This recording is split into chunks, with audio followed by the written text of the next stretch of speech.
आज का जो हमारा टॉपिक है वो है भक्ति में जो पतन होता है, उस पतन में के क्या क्या लक्षण है। क्योंकि भक्ति में जब धीरे धीरे हम नीचे गिरते हैं तो हमें समझ में नहीं आता कि हम कैसे कैसे गिरे जा रहे हैं। हाँ?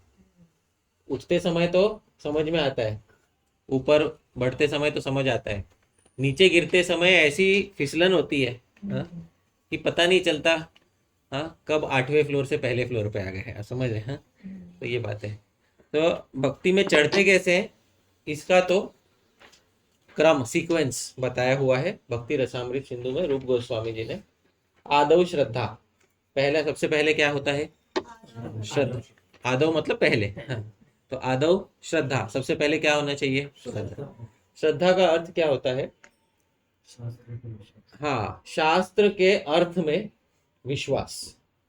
भक्ति का जो मूल बेसिस है, फाउंडेशन है सारी भक्ति का, वो है शास्त्रों में दिए हुए जो शब्द हैं उन पे हमें कितना विश्वास है।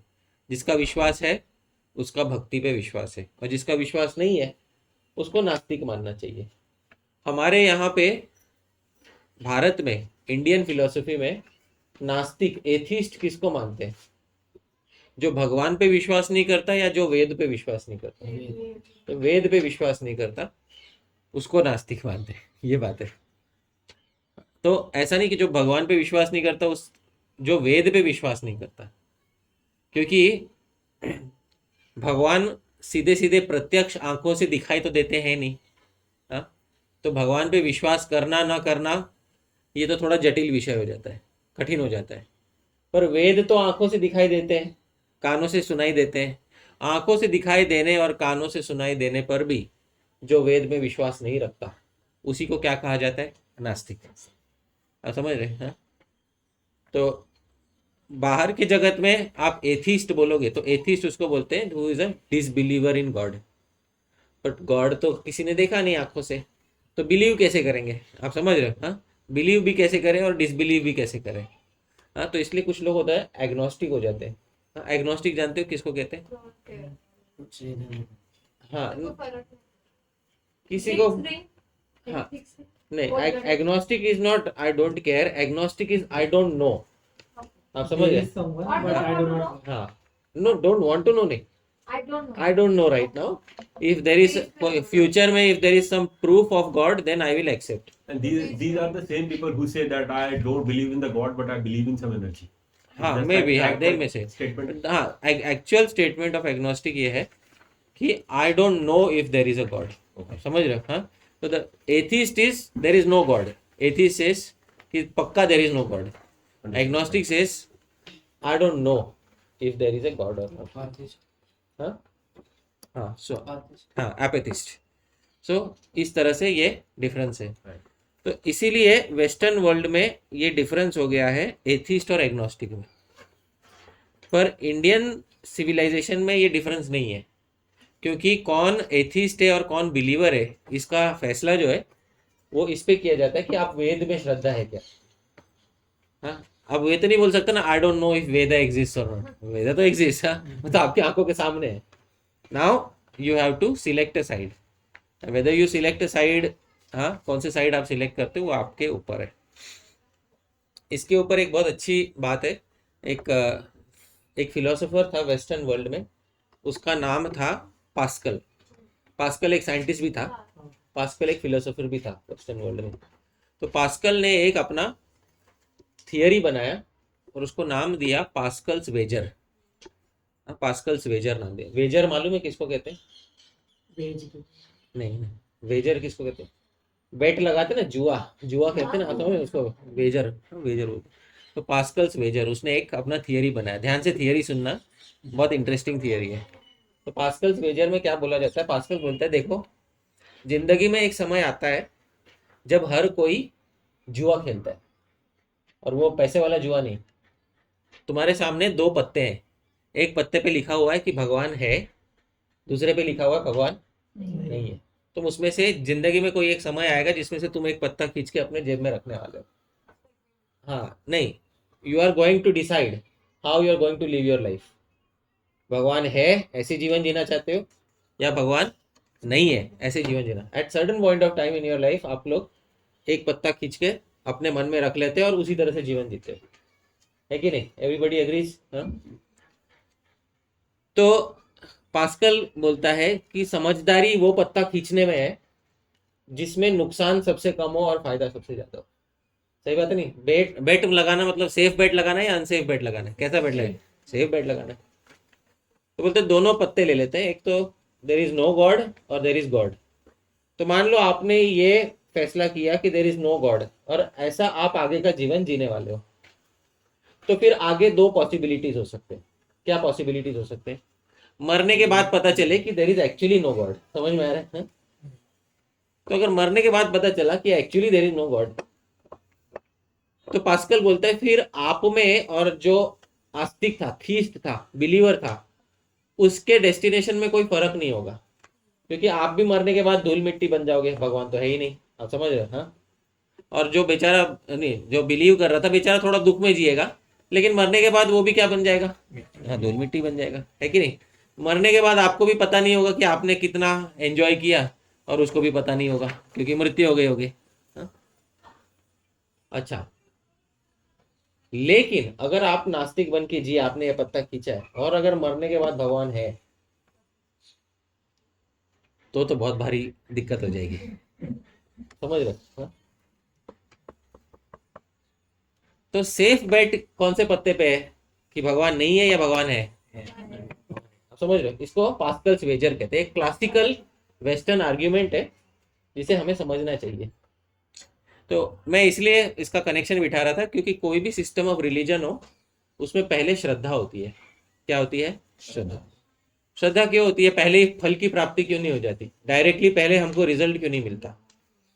तो डायरेक्टली रिजल्ट मिल जाएगा तो फिर कुछ प्रोसेस ही नहीं बचेगा, सीधा गोल को ही आप प्राप्त कर जाओगे। तो there is nothing to attain, कुछ बचेगा नहीं अटेन करने के लिए।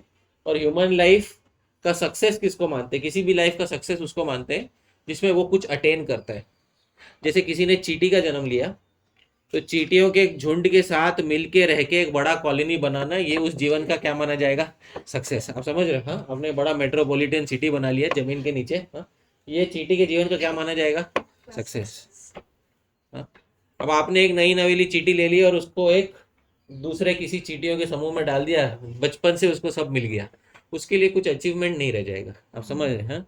तो मनुष्य जीवन में क्या है ना, कुछ अचीवमेंट होना चाहिए। और अचीवमेंट मटेरियल लेवल पे बहुत है।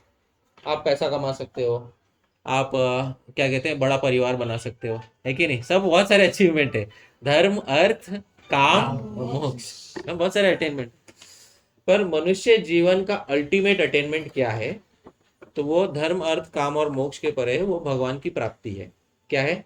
भगवान की प्राप्ति। टू अटेन भगवान इज बियॉन्ड मोक्ष। सो दैट इज व्हाट यहाँ पे हमें जानना चाहिए। पर सबके लिए श्रद्धा चाहिए। आरंभ में क्या चाहिए? श्रद्धा। तो श्रद्धा, फिर साधु संग, फिर भक्ति के क्रिया, ऐसे ऐसे हम ऊपर उठते हैं। पर कभी कभी क्या होता है, भक्ति में कई बार न चाहते हुए हम धीरे धीरे पीछे गिरने लगते हैं। तो किसने अनुभव किया है कि कुछ समय के बाद एकदम जैसे पीछे कोई खींच रहा है, हाँ, वैसे हम पीछे खींचे चले जा रहे हैं। हाँ, आप में से मैंने तो किया ही है। मैं तो क्लास ही दे रहा हूँ इस पे, तो अनुभवहीन तो हूँ नहीं। हाँ, रियलाइज्ड होके आया हूँ। आप समझ रहे हैं?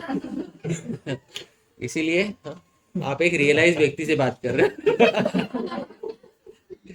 है कि नहीं? आप कौन से व्यक्ति से सुनना पसंद करोगे, जो अनरियलाइज्ड हो कि रियलाइज्ड हो? बोलो। जब आप भगवान के बारे में भी बात करते तो रियलाइजेशन से बात वो तो ढकोसला है, वो उस पर विश्वास मत कीजिए। ये बात मैं आपको 100% बता देता हूँ, ये एकदम परख के आया हूँ मैं, है ना, हर एंगल देख के आया हूँ यहाँ पे। हाँ?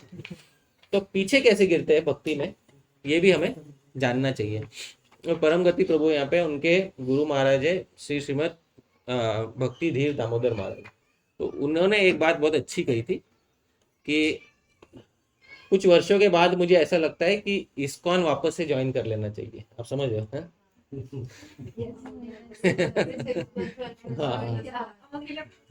कहीं ऐसा हो कि भाई अभी जो मेरा अभी फिलहाल का जो एक्सपीरियंस है ना, मैं भूल जाऊं और वापस से नया भक्त होके जुड़ा है कि नहीं? सही बात है ना? हाँ? कितना हम कितने सरल हृदय के थे हम, है ना। विष्णुचरण प्रभु भी बहुत सरल हृदय के थे। उसके बाद वो मुझसे मिले। हाँ, उसके बाद फिर उनका धीरे धीरे पतन शुरू हो गया। ठीक है, तो आरंभ में हम सब लोग बहुत सरल हृदय के होते हैं।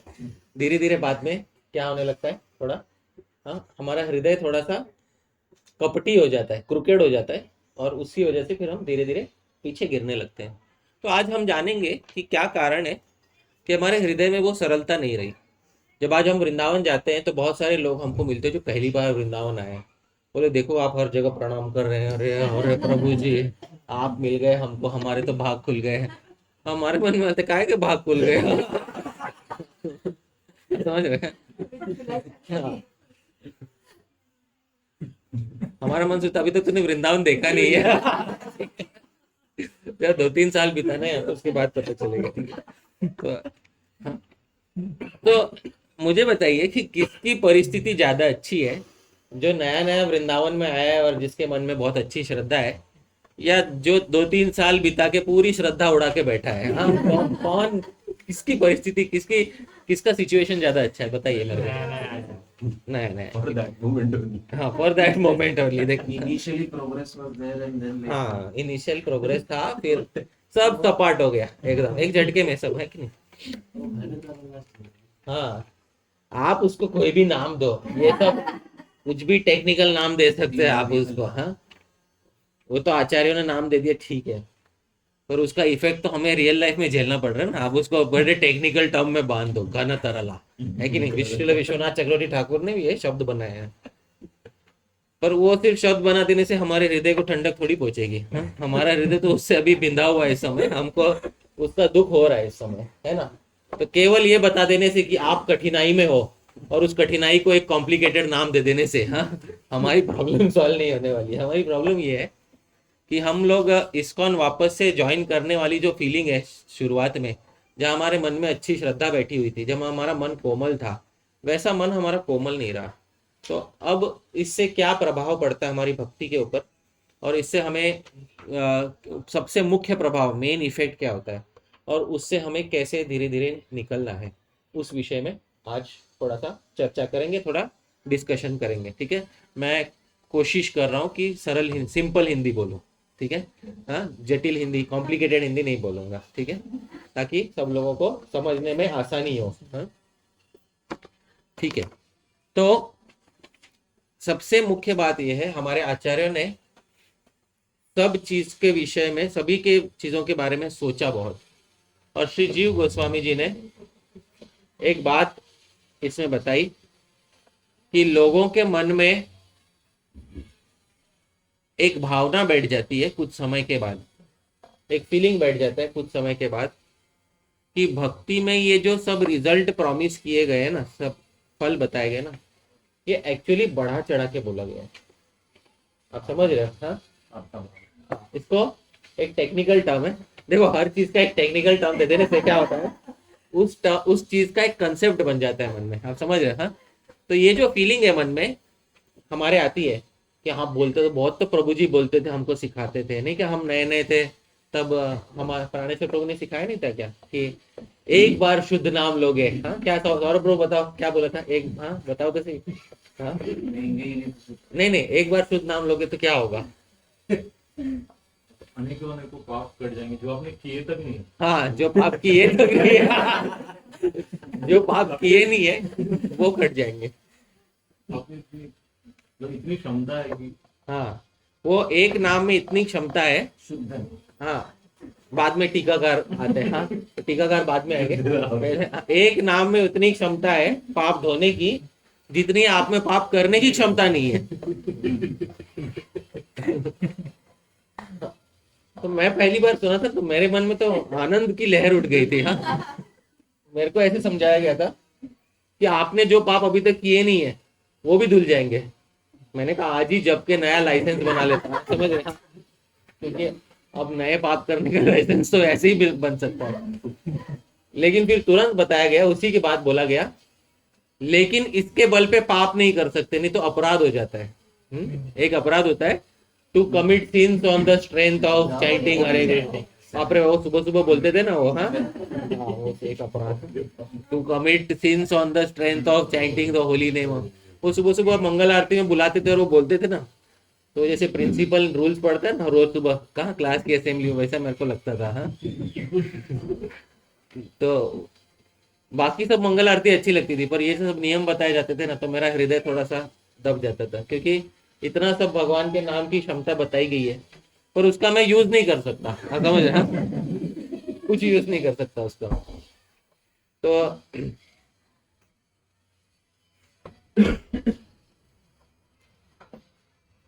तो हमारे आचार्यों ने इस बात को बताया है कि धीरे धीरे मन में ये अश्रद्धा बैठने लगती है कि जो नाम के बारे में जो भी, या भगवान की भक्ति के बारे में जो भी फल है, जो रिजल्ट प्रॉमिस किया गया है, वो रिजल्ट हमको दिखाई नहीं दे रहे हैं। और वो रिजल्ट दिखाई ना देने के कारण सच में वो काम नहीं करता। तो काम नहीं करता तो शास्त्रों में क्यों बताया गया था? तो शास्त्रों में इसलिए बताया गया था क्योंकि वो तो बड़ा चढ़ा के बताने की बात है। समझ में आ रहा है? इस भावना को क्या कहते हैं? एक शब्द में डालें, इस भावना को क्या कहते हैं? अर्थवाद। क्या कहते हैं इसको? अर्थवाद। तो ये पूरे कॉम्प्लिकेटेड भावना को एक शब्द में, हाँ, बांधा गया है। उस शब्द को क्या कहते हैं? अर्थवाद। तो वो अर्थवाद जो है, ये हमारे भक्ति में सबसे पहला बाधक बन के आता है, और बाद में इसकी वजह से अनेक अनेक बाधाएं आती हैं। इस विषय में, इस कंटेक्स्ट में जीव गोस्वामी एक श्लोक कोट करते हैं जो पुराणों से है। ये पहला श्लोक है। हाँ, मैं इसको गाऊंगा। श्लोक वसंत तिलकम छंद में है, ब्रह्म संहिता जैसे गाते हैं वैसे मैं गाऊंगा, मेरे पीछे बोलिएगा। मन्नाम कीर्तन फलम विविधम निशम्य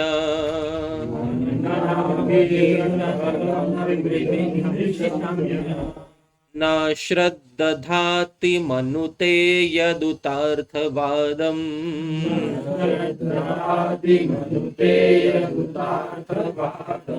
यो मानुषस्तमिह दुःखचये क्षिपामि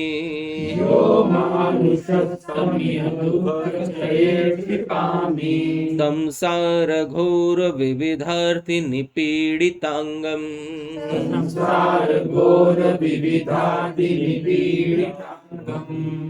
ये भगवान का वाक्य है पुराणों में। श्री जीव गोस्वामी ने इस वाक्य को कोट किया है। हिंदी में कोट को बोलते हैं उद्धृत किया है। हाँ, तो जीव गोस्वामी ने इसको उद्धृत किया है, इसको कोट किया है। भगवान कहते हैं मन नाम कीर्तन फलम, मेरे नाम के कीर्तन का बहुत सारा फल, बहुत सारा रिजल्ट बताया गया। आपने सुना होगा, एक नाम जप करने से चारों वेदों को पढ़ने का फल मिल जाता है। मिल जाता है कि नहीं? हाँ, फिर एक नाम जप करने में उतनी शक्ति है कि जितने आप पाप कर नहीं सकते। हाँ, ये सारे सब सुन के, विविधम निशम्य, सारे फल सुन के, नो श्रद्धाति, श्रद्धा तो नहीं रखता, उल्टा मनुते, मान लेता है। क्या मान लेता है? अर्थवादम। क्या मान लेता है उसको? अर्थवाद। ये मान लेता है कि ये तो बड़ा चढ़ा के बोली हुई चीज है ना। जैसे माँ बाप बच्चे को बोलते हैं ना, 10वीं में अच्छे नंबर ले आ तो जीवन अच्छा हो जाएगा, है ना। तो बच्चा 10वीं में अच्छे नंबर ले आता है, हाँ, फिर उसके बाद जीवन उसका अच्छा हो जाता है क्या? तुरंत नहीं। हाँ, फिर उसके बाद तो और लंबा जीवन कितना दुख से भरा हुआ बच्चे को पता ही नहीं है ना। फिर भी, हाँ, फिर भी माँ बाप ने बोलने के लिए बोल दिया, नाम से रिलेटेड जो है दैट इज, हाँ, तो माँ बाप ने बोल दिया इसलिए बच्चे ने कर लिया। अब एक बार तो बच्चा झांसा खा गया, अगली बार बच्चा धोखा नहीं खाएगा। अगली बार माँ बाप बोलेंगे नहीं 12वीं अच्छी से हो जा तो तुझे खुश होगा, तो बच्चा बोलेगा ऐसे थोड़ी मानूंगा। हाँ, समझ में आ रहा है? पहले मैं खुश होऊंगा, बाद में 12वीं पास होगा। है कि नहीं? हाँ, पहले जो 10वीं की खुशी थी वो तो अभी तक आई नहीं। हाँ, ऊपर से आप 12वीं की खुशी बोल। तो पहले मैं क्या होऊंगा? खुश होऊंगा, उसके बाद मैं 12वीं पास करूंगा। हाँ, पहले 10वीं की खुशी तो नहीं मिली मुझे। हाँ, तो इसीलिए भक्त के मन में भी धीरे धीरे ये बात बैठ जाती है कि भाई ये बोला था एक हरि नाम जप करने से सब हो जाएगा, कुछ हुआ तो नहीं। जैसा मैं था 8 साल पहले, ज्यों का त्यों ही हूँ। रोज सुबह आईने में शक्ल देखता हूँ तो वही शक्ल है जो है ना, हाँ, 4-5 साल पहले दिखाई दे रही थी। मन में भी वही, हाँ, विकार आते हैं जो 4-5 साल पहले आते थे। तो बदला तो क्या बदला मेरे अंदर? आप समझ रहे हो? तो इतना सब मैंने किया, इतना सब मैंने समय डाला, वो क्या व्यर्थ हो गया क्या? आप समझ रहे हो? तो फिर उसके मन में मतलब शायद ना ये सब क्या है, धर्म ग्रंथों में तो बहुत सारी चीजें लिखी हुई होती है, आप समझ रहे हैं, हाँ, इसमें हर चीज थोड़ी सच होती है, हाँ, वो बड़ा चढ़ा के बोला होगा, हाँ, तो ये इसको क्या कहते हैं संस्कृत में, अर्थवाद, तो अर्थवाद बैठ जाती है। तो यो मानुषस्तमिह दुख चय क्षिपामि, जो मनुष्य ऐसा सोचता है, भगवान कहते हैं कि उसके लिए दुख होना निश्चित है, अवश्य उसको दुख होगा। संसार घोर विविधार्थी निपीड़ितांगम, उसके लिए पुनः संसार में वो जन्म लेता है, ये बात है। अब इसमें जीव गोस्वामी एक कथा बताते हैं, एक हिस्ट्री बताते हैं। हिस्ट्री है महाराज नृग की, 10th कैंटो में एक हिस्ट्री आता है, किसकी हिस्ट्री है, महाराज नृग। अब महाराज नृग जो है ना, वो बहुत बड़े दानी राजा थे, बहुत दानी थे। उनका एक आदत था अंधाधुंध दान करने का, हाँ, इतना, और सबसे मुख्य दान उनको लगता था गौदान। किसी को क्या दान दे दिया, गौ। तो एक बार इतना गौदान दिया, इतना गौदान दिया कि उसके कोई संख्या ही नहीं, और वो भगवान की भक्ति से ज्यादा दान को मानते थे, बहुत ज्यादा मानते थे। और भगवान की भक्ति के विषय में कोई बोलेगा तो बोले ये क्या मन से करने वाली, करना है तो शरीर से करो, समझ में आ रहा है, हाँ, दान देना मन से मत दो, दान देना है किससे दो, हाँ, शरीर से। ये काय का दान कि मन से बोल दिया भगवान मैं तुम्हारा हूँ, इससे क्या होता है, समझ में आ रहा है, हाँ, देना है दान तो भगवान को गैया दान दो, समझ में आ रहा है, हाँ, सीधा कुछ द्रव्य होना, कुछ फिजिकल टच करने के लिए होना चाहिए ना, उसको दान बोलते हैं, हाँ। तो ऐसा उनकी मति थी। तो इतना दान दिया उन्होंने ब्राह्मणों को, वैष्णवों को। एक बार एक गलती हो गई। गलती क्या हो गई कि उन्होंने एक गाय जो एक ब्राह्मण को दान दिया था, वो गाय वापस उस ब्राह्मण के गौशाला से वापस इनके गौशाला में अपने बछड़े को ढूंढते ढूंढते आ गई। अब उन्होंने यही गाय किसी दूसरे ब्राह्मण को दे दी, समझ में आया, हाँ? तो पहला ब्राह्मण आया, बोला मेरी गाय वापस आ गई है एक, हाँ, उसका रंग ऐसा था, वो गाय मुझे वापस दे दीजिए। तो बोला अरे वो तो दान कर दी, अभी रजिस्टर में जो लिखा था, हाँ, वो गाय उस कलर की गाय तो दान दे दी। तो दूसरे ब्राह्मण को पूछा आपको दान मिली, हाँ मुझे मिली है। तो महाराज नृग ने बोला देखो बहुत बड़ी प्रॉब्लम है, मैं धर्म संकट में हूँ, एक जो गाय पहले ही दान दी जा चुकी है उसको मैंने दोबारा दान दे दिया है, आप दोनों ब्राह्मणों में से कोई एक है जो गाय के ऊपर अपना अधिकार छोड़ देगा। तो दोनों ब्राह्मणों ने बोला हम अपना अधिकार छोड़ देंगे, हमको नहीं चाहिए। और दोनों ब्राह्मणों ने अपना अधिकार छोड़ दिया। उसके बाद कुछ नहीं हुआ, समझ में आ रहा है, वो गाय नृग महाराज के गौशाला में ही रही, कुछ नहीं हुआ। जब महाराज नृग मर गया, और मरने के बाद जब उसने आंख खोली तो अपने आप को यमराज के सामने पाया। यमराज बोलते स्वागत है महाराज नृग आपका। ये दशम स्कंद में 10th कैंटो में कथा है। मरने के बाद आंखें खोलने तो महाराज नृग को लगा ये तो मैं गलत एड्रेस पे आ गया, इधर तो मुझे आना ही नहीं चाहिए था, ये कौन से एड्रेस पे आ गया मैं, क्योंकि मैं इतना गाय दान दे, इतना ये किया मैंने, जिनका शक्ल नहीं देखना चाहिए था उनका शक्ल देखा मैंने। तो यमराज बोले डरो मत, तुम्हारा बहुत पुण्य है, बहुत ज्यादा पुण्य है तुम्हारा, एक पाप है। अब बोलो नृग पहले क्या भोगना चाहते हो? पहले पाप का फल भोगना चाहते हो या पुण्य का फल भोगना चाहते हो? तो यदि आप महाराज नृग के पोजीशन में रह के देखो, आप क्या उत्तर दोगे, पहले पाप का रिजल्ट भोगना चाहोगे या पुण्य का रिजल्ट भोगना चाहोगे? देखा आप सब लोग। हाँ, पहले करेला खाना फिर मिठाई खाएगा। ये वाली बात, ये वाली बात है। मनुष्य की प्रवृत्ति देख, सबकी प्रवृत्ति एक जैसी है कि कोई भी ऐसा नहीं बोला कि मैं पहले पुण्य देखना चाहूंगा बाद में पाप देखूंगा। हाँ, बाद में मूड खराब नहीं होगा। टीकाकार राज परिषद प्रभु का कहना है, कमेंटेटर, कि वही बाद में मूड खराब नहीं होना चाहिए, इसीलिए पूरा एंजाइटी भी रहेगा ना, एंजाइटी भी रहेगा, है ना, लास्ट में, हाँ वही। तो वो जब मैं भोगू तो फ्री मन से भोगो, है कि ऐसा ही चाहिए। तो पहले पाप भोग लेता, फिर बनते रहेगा, पुण्य मिलेगा, पुण्य मिलेगा, होएगा। हाँ, तो बोले भाई तुमने वो जो गाय डबल डोनेशन किया था ना, वो ये डबल डोनेशन का पाप लगा है तुमको। तो उसका फल ये होगा कि तुम एक कुएं में 10 साल तक क्रकलास, गिरगिट, कमोडो ड्रैगन बन के रहोगे। कमोडो ड्रैगन पता है ना क्या होता है? हाँ, ड्रैगन छिपकली सा दिखता, बड़ा सा रहता है। हाँ, छिपकली है तो दीवार पे होती है वो। हाँ, छिपकली टाइप है। कमोडो ड्रैगन ये इधर से आ जाएगा तो हम सब भाग जाएंगे, आप समझ, इंसान को खा जाता है वो। हाँ? तो आप एक क्रिकलास बन के, आप एक कमोडो ड्रैगन बन के रहोगे आप 10 साल कुएं में। तो मतलब चेहरा उतर गया महाराज जी का। हाँ, बोले उसके बाद क्या मिलेगा मुझे? बोले तुम्हारा पुण्य इतना है कि उसके बाद तुमको सीधा सीधा भगवान श्री कृष्ण का दर्शन होगा, सीधा दर्शन होने वाला है भगवान का। तो जिस कुएं में तुम्हारा जन्म होगा वो कुआं इस समय द्वारका में है। तो द्वारका के कुएं में तुम्हारा क्रिकलास शरीर में जन्म होगा, गिरगिट बनेगा तुम, और 10 साल तक तुम वैसा रहेगा। उसके बाद तुमको सीधा भगवान का दर्शन होगा, और उसके बाद तुम्हारी क्रम मुक्ति, धीरे धीरे तुम मुक्त हो जाओगे, बस वापस नहीं आना। चलेगा? हाँ चलेगा, ठीक है भगवान, ठीक है। आप लोग क्या बोलते थे? नहीं चलेगा, नहीं चलेगा। नहीं चलेगा, क्योंकि अगर ऐसा होता तो फिर पहले पुण्य भोग ले तो कृष्ण भगवान नहीं, फिर श्री कृष्ण नहीं नहीं नहीं नहीं, अच्छा, तो फिर पहले पुण्य होगा, पहले स्वर्ग मिल जाएगा, हाँ, उसके बाद क्रिकलास बनेगा। चलो,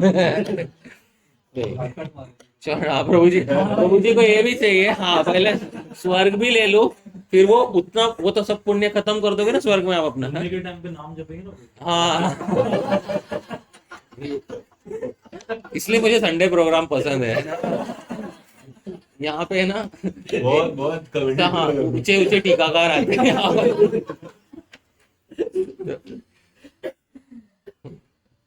नहीं, इसलिए मुझे पसंद है क्योंकि हम सब भक्त लोग एकदम इनफॉर्मल भावना से रहते हैं यहाँ पे, आप समझ रहे हैं? ऐसा नहीं कि मैं वक्ता हूँ और आप ऑडियंस हो और शांत रहना, ऐसा कोई नहीं। इनफॉर्मल है, इसलिए मुझे पसंद है। तो यहाँ पे जीव गोस्वामी बताते हैं, देखो महाराज नृग ने कितनी बार भगवान का नाम लिया रहेगा जीवन में, है कि नहीं? जब कोई कर्म करते हैं, दान देते हैं, है ना, भगवान विष्णु का नाम लेके दान देते हैं। नहीं क्या छठे स्कंद में 6 कैंटो में यमराज ने कहा है, अपने सर्वेंट्स को कहा है अजामिल के कंटेक्स्ट में, कि जो भगवान का नाम लेता है उसको मेरे पास लेके नहीं आना। 6 कैंटो में कहा है ना, सही बात। तो जीव गोस्वामी बोलते हैं, जब यमराज ने कहा है अपने दूतों को, अपने सर्वेंट्स को, कि जो मेरा नाम लेता है उसको मेरे पास लेके मत आना, तो नृग महाराज को कहा ले आए? हाँ, नहीं नहीं, गोदान देते समय भी तो नाम तो ले ही रहा था ना वो। तो जो भगवान का नाम लेता है उसको यमराज के दर्शन नहीं होने चाहिए। महाराज नृग को दर्शन हुए कि नहीं हुए? हुए। इसका मतलब शास्त्रों में दी हुई नाम की महिमा सही है कि गलत है? हाँ, क्वेश्चन मार के देगा। हाँ, श्रद्धा नहीं। एनी नेम ऑफ विष्णु, ठीक है, विष्णु सहस्त्र नाम में जो भी नाम है वो एक ही नाम भी काफी होता है ना, हाँ, ठीक है, any one name is enough.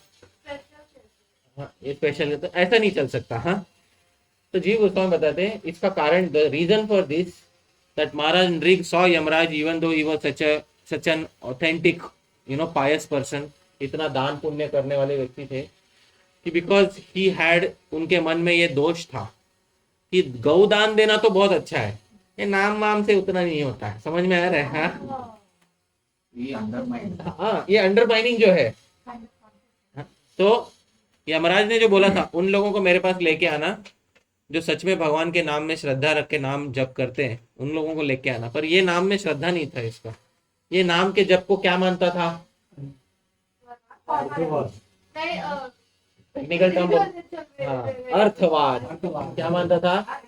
ये बात सुन, इसको अपने मन में नया, आज नया टेक अवे। हाँ, क्या शब्द है? अर्थवाद।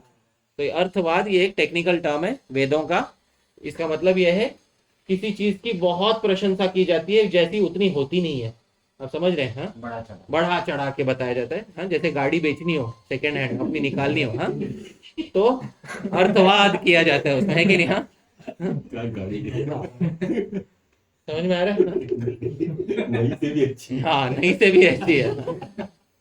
और जब शादी का रिश्ता जोड़ना हो तभी भी क्या किया जाता है? अर्थवाद किया जाता है। तो उसी तरह से जब मन में ये भावना बैठ जाती है कि अर्थवाद है, तो उस कारण से व्यक्ति के हृदय में भगवान के नाम के प्रति उतनी श्रद्धा नहीं रहती है। इस वजह से महाराज नृक को तभी भी यमराज के दर्शन हुए, ऑल्दो यमराज ने ये बोला है कि जो भगवान के नाम का जप करते हैं उनको मेरे पास कभी भी लेकर मत आना। ये बात है। तो उसके नीचे जो श्री जीव गोस्वामी कहते हैं,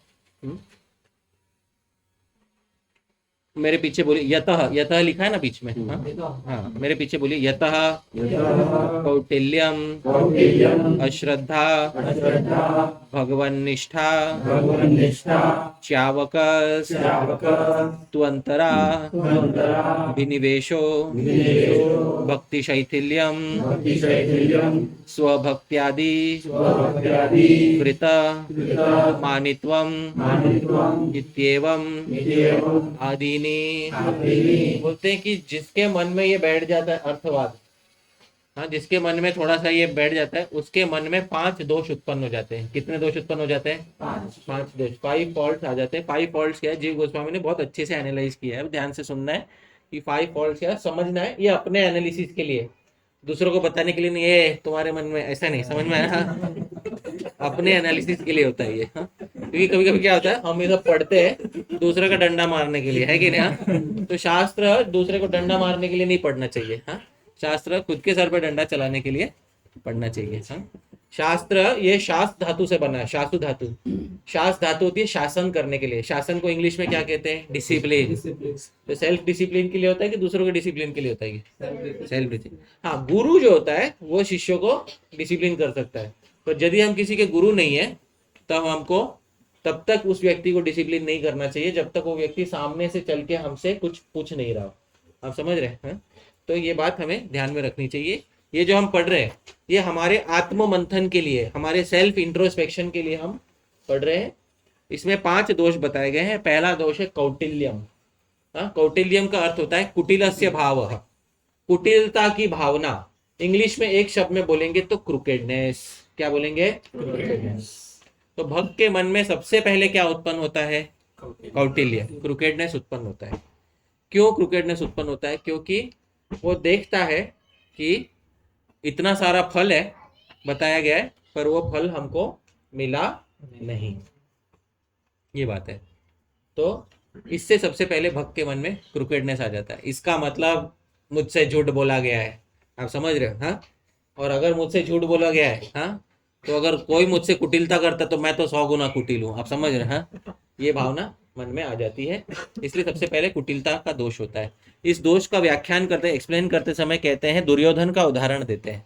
दुर्योधन का उदाहरण देते हुए जीव गोस्वामी क्या कहते हैं? जैसे दुर्योधन ने भगवान को, श्री कृष्ण को खाने पीने इत्यादि के लिए बुलाया था अपने घर पे।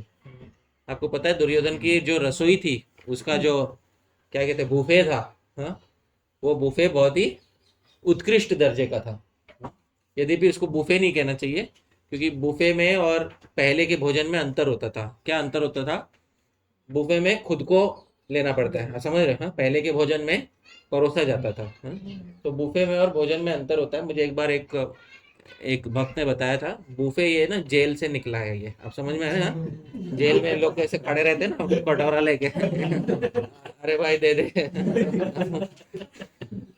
तो उसमें क्या होता है,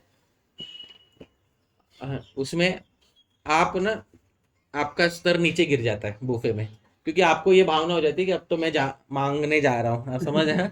क्या किस मुंह से मांगू, ये बात है। ऐसा है। और कभी कभी तो ऐसा भोजन होता है कि दूसरी बार नहीं मिलेगा, ये भी सुनने पड़ता है ना। जाओ तो भगा भी देते हैं। हाँ, भगा देते हैं। नहीं, सेकंड टाइम स्वीट नहीं है। नहीं है, सेकंड टाइम स्वीट नहीं है। तो प्रैक्टिकली क्या करना चाहिए? हाँ, तो वैसा दुर्योधन का नहीं था क्योंकि पहले के समय पहले पंगत में बिठा के खिलाते थे। अभी प्रैक्टिकली क्या करना? हाँ, देखेंगे प्रभु।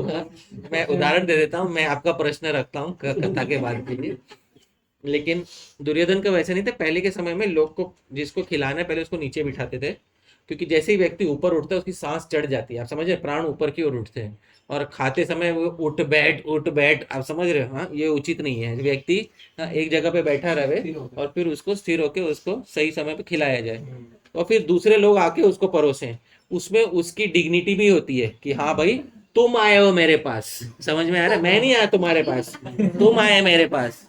अब मैं मांग रहा हूँ तुमको कि मुझे मिठाई दो, और तुम्हारी क्या मजाल जो तुम बोलो कि अब ना दूसरी बार नहीं मिलेगा। दूसरी बार आया कौन यहाँ पे बाल्टी लेके, है ना, तुम आए ना, समझ में आ रहा है। तो ये फर्क होता है बुफे में और हमारे प्राचीन काल के भोजन में। हाँ, तो ये समझना चाहिए हमको कि जितना जब जब संभव हो हमें प्राचीन काल का जो सिस्टम है वो अच्छा है, क्योंकि उसमें भोजन ग्रहण करने वाले की डिग्निटी बनी रहती है। और बुफे ये थोड़ा जेल वाला सिस्टम है कि ले कटोरा हाथ में खड़ा रहे लाइन में, होगा तो मिलेगा, नहीं तो भाग यहाँ से, समझ में आ रहा है। ये वाला जो है ये थोड़ा उचित नहीं है, क्योंकि हमारे जो अतिथि होते हैं उनको जेल के कैदी की तरह हमें ट्रीट नहीं करना चाहिए। तो आप जाओगे मायापुर में, जाओगे कहीं भी प्राचीन मठ में आप जाओगे, देखोगे आपको बुफे नहीं मिलेगा किसी प्राचीन, हाँ, गौड़ीय मठ में, हाँ, इस्कॉन में भी गदा भवन में होता है। गदा भवन में किस किस ने खाया है ना, गदा भवन में खाने के लिए कैसे आपको, हाँ, बैठे बैठे पंगत में, हाँ, पंगत में सब आता है कि नहीं। पहली बार तो कम से दूसरी बार आपको मांगने जाना पड़ता है, हाँ? पहली बार तो आपके पास आता है, हाँ, पूरे पहली बार हाँ, फेस्टिवल्स में आजकल वैसा ही होता है ना। तो उसमें, हाँ, उसमें तो हमारे जब परोसते हैं ना उसमें शालीनता बनी रहती। तो दुर्योधन ने ऐसे बहुत, हाँ, अच्छे से भगवान को परोसा और बहुत सारे पकवान बनाए भगवान के लिए। भगवान को जो जो पसंद है उसने पहले ही, हाँ, निश्चित कर लिया था और बहुत सारे पकवान बनाए। लेकिन भगवान ने उसका निमंत्रण स्वीकार किया क्या भोजन का? नहीं किया। तो जीव गोस्वामी जी पूछते हैं कि किस कारण से भगवान ने, क्योंकि भक्त लोग रोज बोलते हैं ना, भगवान ने ये गीता में बोला ना, पत्रम पुष्पम फलम तोयम यो में भक्त्या if anybody offers me leaf fruit flower water, है ना, विथ लव एंड डिवोशन। तो क्या दुर्योधन क्या लव से नहीं दे रहा, क्या नफरत से दे रहा था वो, है? हाँ, तो क्या दुर्योधन प्रेम नहीं करता था भगवान से? तो क्यों इतना सब क्यों बना के दे रहा था वो? हाँ, तो उसको कहते कौटिल्य, क्या कहते हैं इसको? Vested interest. आप समझ रहे हैं? तो ये भावना, इस भावना को कुटिलता कहते हैं। तो इसलिए इस वजह से क्या होता है, ऐसा भक्त जो है जिसके हृदय में कुटिलता बैठी हुई होती है कि मैं कुछ अपना ही पर्पस साधना चाहता हूँ, आप समझ रहे हैं, हाँ? वो ऐसे भक्त को भगवान कितना भी आप भजन करो, उसको भगवान उसके हृदय में बैठे हुए होते हैं, उसको फल तुरंत नहीं देते हैं। ये बात समझना चाहिए, इतना जानना चाहिए। आप दुनिया के साथ जब डील कर रहे हो तो आप वो डील कर रहे हो वो अलग है, और जब आप भगवान के साथ डील कर रहे हो वो डीलिंग आपका पूरा अलग होना चाहिए, समझ रहे हो? क्योंकि ये पैसे का डीलिंग नहीं है। हृदय में जब भगवान के साथ बातें करते हैं वो डीलिंग अलग होना चाहिए, और बाहर के संसार के साथ जो डीलिंग कर रहे हैं वो डीलिंग एकदम अलग होना चाहिए। तो ये जो है ये हमें समझना चाहिए, क्योंकि हम भगवान के साथ जब डीलिंग करते हैं ना तो हम भगवान से भी छुपाते हैं। हम में से बहुत सारे लोग हैं जो भगवान से भी क्या करते हैं, छुपाते हैं चीजें। भगवान के सामने जाके अपना हृदय खोल के बोल नहीं पाते कि भगवान मैं ऐसा हूं, आप समझ रहे, हाँ, भगवान मैं ऐसा हूं, ये भी नहीं बोल पाते।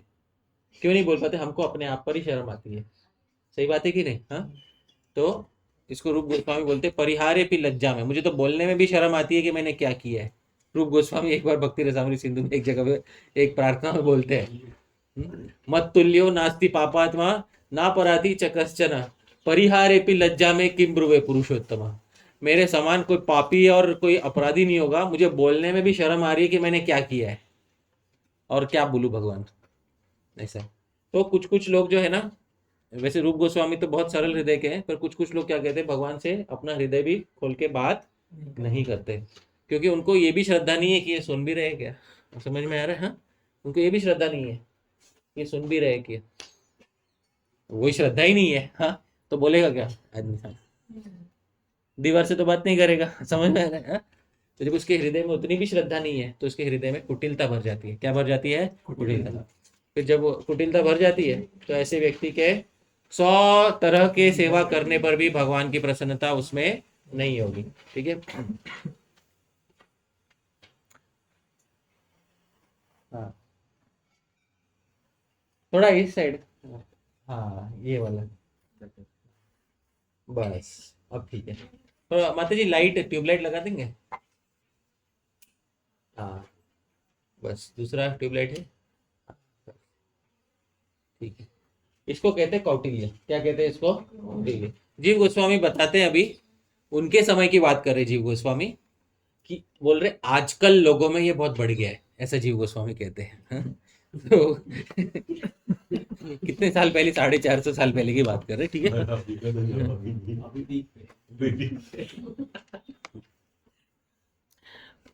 वो दिखा है कुटिलता के आगे दुर्योधन लिखा है, हाँ? हाँ। उसके आगे जो लिखा है मैं पढ़ता हूँ, आप दोहराइए मत। वो लिखते हैं आधुनिका नाम च श्रुत शास्त्राणाम, आजकल भी जो बहुत शास्त्र पढ़े हुए लोग हैं, ऐसा बोलते हैं, आजकल भी जिन्होंने बहुत शास्त्र पढ़ रखा है, हाँ? बोलते हैं अपराध दोषेण, उनको भी ये अपराध का बहुत दोष लगा हुआ है, हाँ? और इस दोष के कारण क्या होता है, भगवती श्री गुरौ तद भक्तादिशु चांतर अनादरादावपि सती, उनको भगवान में उनको दोष दिखता है, गुरु में दोष दिखता है, उनको वैष्णव में दोष दिखता है, और अनादर होता है उनका। भगवान में अनादर होता है, गुरु में अनादर डिसरिस्पेक्ट होता है, वैष्णवों में डिसरिस्पेक्ट होता है। तो वैष्णवों में अनादर कैसे होता है? अरे ये तो अभी 2 साल पहले का आया हुआ, समझ में आ रहा है? इसको आप समझ रहे हो? हाँ वैसे तो ये बहुत पहले के हैं, हाँ, लेकिन हाँ हमारे मन में ये तो मुझसे 2 साल पहले आया था, थोड़ी बहुत बड़ा होगा, समझ में आ रहा है? तो इसको क्या कहते हैं? अनादर की, क्या कहते हैं इसको? अनादर। सच्ची भावना क्या होनी चाहिए कि भैया जो भी है, जिस भी स्तर पे है, भगवान का भजन करते हैं, इसलिए हमारे लिए पूजनीय है, हाँ, हमारे लिए आदर के पात्र है, तो हमारा रिस्पेक्ट देना चाहिए। वो सोचने के बजाय क्या बोलता है, अरे ये, हाँ, आप समझ रहे हो, ऐसा हम सोचने लगते हैं। हंसो मत, ठीक है ना?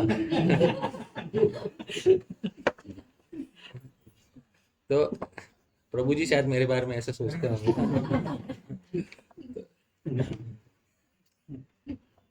उसकी वजह से क्या होता है, तद अर्चनाद्यारंभ कौटिल्यम, फिर भगवान की कोई भी सेवा करते हैं, वैष्णव की कोई भी सेवा करते हैं, उसमें कुटिलता आ जाती है। क्या आ जाती है? कुटिलता आ जाती है। कुटिलता आ जाने के कारण फिर अगला दोष उत्पन्न होता है।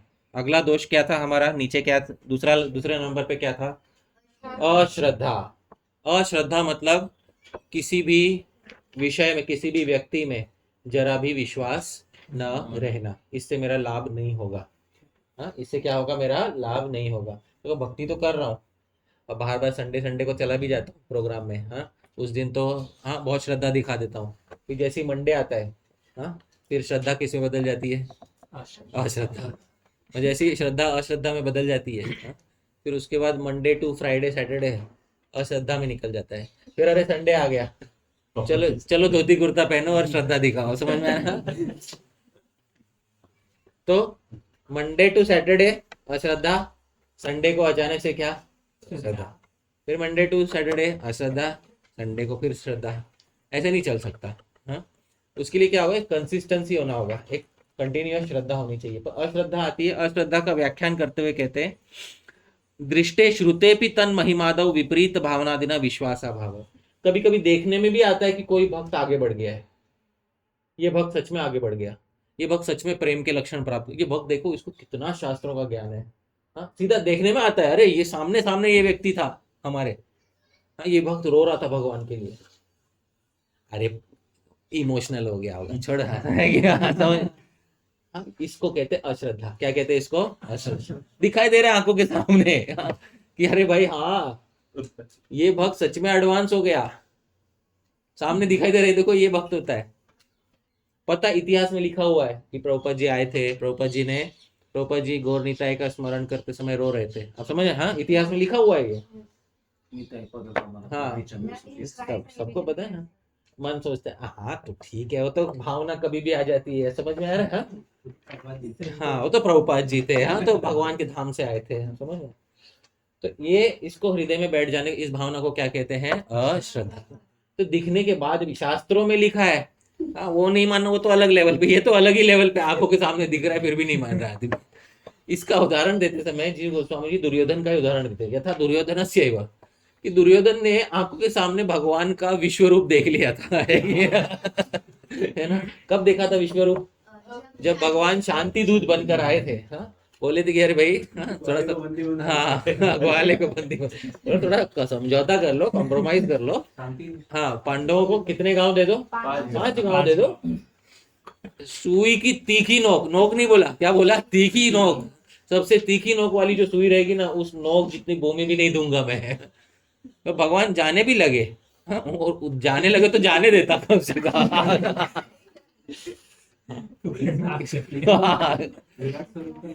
हाँ, उल्टा भगवान को, हाँ, उल्टा सुनाने लगा, है कि नहीं? हाँ?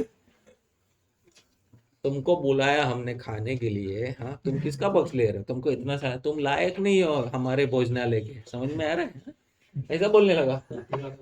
हाँ, तो ग्वाला ही रहेगा था, समझ में आ रहा है? हाँ, वही लायकी है तुम्हारी। हाँ, ऐसा बोल के भगवान को, तो जब भगवान ने फिर अपना दिखाया कि मेरे पेट में सबको तुम्हारा पूरा, हाँ, तुम्हारा बूफे वूफे सिस्टम पूरे मेरे पेट के, मैं पहले तुम्हारा बूफे खा चुका हूँ। तो वो देखने के बाद भी इसके मन में क्या है? अश्रद्धा। अश्रद्धा। ये सच नहीं हो सकता। मायावी। हाँ, मायावी है। ये मायावी होगा। आज भी यदि आकाश में सबको भगवान दिखने लग जाए ना, सर मैं सच बोल रहा हूँ, आज भी आकाश में सब भगवान दिखने लगे ना, लोग बोलेंगे कोई लेजर शो चला रहा होगा। पहली भावना लोगों के मन में यह आएगी, समझ में आ रहा है? ड्रोन जो हाँ, ड्रोन से बनाया हुआ है। ड्रोन का सोचो, मटेरियलाइज से तो भगवान नहीं दिख नहीं दिख सकते, सही बात है। और वो तो मैंने आपको शास्त्र के आधार पे बताया। हाँ, मान लो भगवान आपके वहां किसी की आंखों पे भगवान योग माया का पर्दा डाल के दिखाई भी दे दे गए। हाँ, द्वापर युग में भगवान श्री कृष्ण सबको दिखाई नहीं देते थे ना। हाँ, फिर भी बहुत सारे लोग भगवान में क्या रखते थे? अश्रद्धा। ये दोष होता है। दृष्टे श्रुते भी, दिखने पे सुनने पे भी, और भक्तों में भी अश्रद्धा होती है। कितने सारे एडवांस डिवोटी दिखते हैं हमको, ऐसा है कि भाई इस्कॉन में एडवांस डिवोटी नहीं है तो सही, बहुत सारे हैं। हो सकता है टीवी पे ज्यादा ना आते हो। हाँ, समझ में आया? हाँ, ये कदर रखता। every pure devotee would not like to advertise himself or हाँ, herself. हो सकता टीवी पे भी आते हो सकते हैं। हाँ? हो सकता है ज्यादा टीवी पे ना आते हो। Necessarily not. हाँ, हाँ, जो भी, हाँ, बहुत सारे होंगे। हाँ? Not मैं necessary. किसी विशेष का नाम नहीं लेना चाहूंगा। क्योंकि वो हम एक लिस्ट नहीं बनाना चाहते, बट पर है तो सही, अवश्य 100% है, ये बात तो माननी पड़ेगी हमको। जब है तो हमारी श्रद्धा क्यों नहीं बैठती कि हम भी वैसे बन सकते हैं? आप समझ रहे हैं? अरे वो सब यार, उतना कौन पहुंचेगा, समझ में आ रहा है? हाँ? उनका लाइफ अलग, अपना लाइफ अलग है कि नहीं? हाँ, हम कैसे वो उन जैसे बनेंगे, है ना? तो ये जो है हमारी भक्ति के विषय में मन में क्या बैठ गई है? हम में से तो होना ही नहीं वाला, है ना? भगवान आके नृग महाराज की तरह खींचेंगे कुएं से, तब होगा हमारा, है ना? तो नृग महाराज ने कम से कम कुछ पुण्य तो किया था, हमने तो वो भी नहीं किया। हम बिन पुण्य के नृग बनना चाहते हैं। हाँ, अहैतुकी। हाँ, देखो कितना अच्छा शब्द बना है ना संस्कृत में, अहैतुकी। हाँ, कॉजलेस। तो ये बात है, हमारे मन में ऐसा है। तो ये होता है अश्रद्धा। अच्छा, जब अश्रद्धा बैठ गई है तो अचीव करने के लिए कुछ है नहीं पर्पस लाइफ में, क्योंकि जो अचीवेबल पर्पस है लाइफ का, उसी विषय में हमारी क्या बैठ गई है? अश्रद्धा। तो वो कंपार्टमेंट ही खाली है अभी, what to attain in life, है कि नहीं? उस कंपार्टमेंट में हमने कुछ सामान ही लोड नहीं किया, क्योंकि वहां पे अश्रद्धा है, हम भक्ति उसमें डालना नहीं चाहते उस कंपार्टमेंट में। तो उस कंपार्टमेंट में कुछ और आके बैठेगा अभी। हाँ, वो तीसरा चीज आके बैठने वाला है। क्या आके बैठने वाला है? जीव गोस्वामी बोलते हैं। तो तीसरा चीज बोलते हैं भगवान निष्ठा च्यावकस त्वंतर अभिनिवेशो। भगवान में निष्ठा, फिक्स्ड इंटेलिजेंस से गिराने वाला दूसरा इंटेलिजेंस आके बैठ जाता है। दूसरी इंटेलिजेंस, आप समझ रहे हो? वो बुद्धि आके बैठती है। भगवान में निष्ठा से गिराने वाली दूसरा अभिनिवेश, दूसरा मन दूसरी चीज में लगने लग जाता है। तो वो कि कैसे होता है? ये धीरे धीरे होता है, मैं बताता हूँ आपको कैसे। जो जो नए भक्त है ना, उनको ये नहीं समझ आएगा। जो ऐसे, हाँ, मेरी तरह थोड़ा 20 साल निकालिए ना, हाँ, शायद उनको समझ में आएगा। हाँ, क्योंकि ये सब होता है, नए नए भक्तों को थोड़ा ये कम होता है। कुछ समय के बाद ऐसा लगने लगता है, देखो यार, बाहर के लोग जैसा जीवन जी रहे वो भी तो ठीक ही है ना। समझ में आ रहा है? कुछ, हाँ, क्या बोल, देखो, टीकाकार टीका रहेगा ना, बाहर के लोग जैसे जी रहे जीवन। हाँ, देखो यार, इतना सब हेडेक लेके हम भक्ति करेंगे, ये सब करेंगे, उसके बाद जो रिजल्ट मिलने वाला है उसको कोई गारंटी नहीं है। हाँ, समझ में आया? मालूम पड़ा नृग महाराज की तरह यमराज के दर्शन हो गए, है ना? है ना? तो देखो बाहर के लोग भी तो एक्सपीरियंस लोग है ना? सही बात है ना परम गति प्रभु? हाँ? वो लोग मूर्ख थोड़ी है, हाँ, जो इतने हमको बचपन से बता रहे थे कि पैसा कमाओ पैसा कमाओ ये सब करो। वो भी तो भगवान के अंश है। हाँ देखा, हाँ वो भी तो भगवान के अंश है ना? तो धीरे धीरे मन में क्या बात आने लगती है, देखो जीवन जी लो, है ना? समझ में आ रहा है? हाँ, Enjoy the life. हाँ, जब तक पंख फड़फड़ा रहा है ना तब तक उड़ जाओ।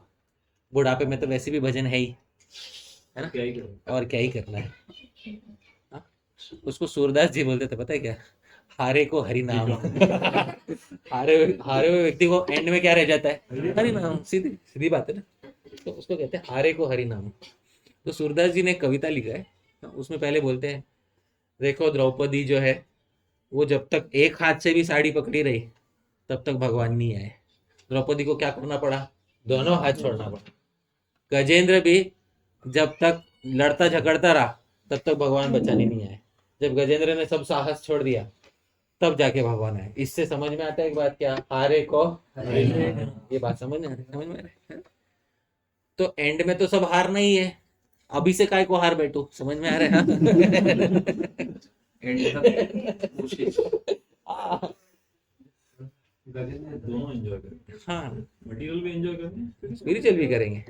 ये नहीं क्या, और शास्त्र में भी नहीं क्या उदाहरण थे? ययाति थे कि नहीं थे? है ना? धृतराष्ट्र थे कि नहीं था?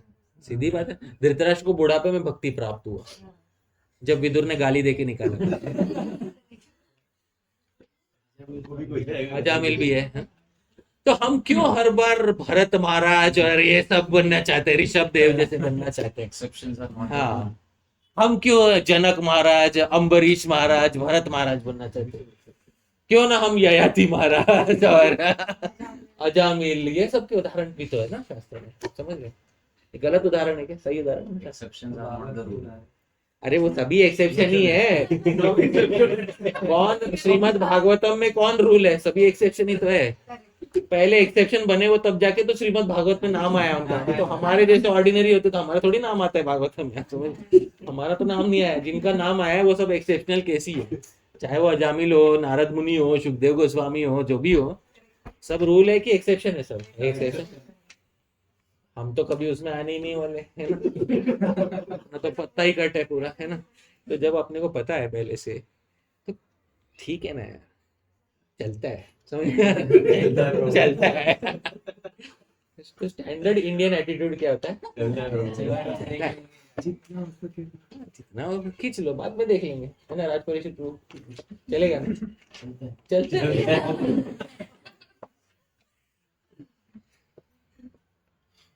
समझ में आ रहा है?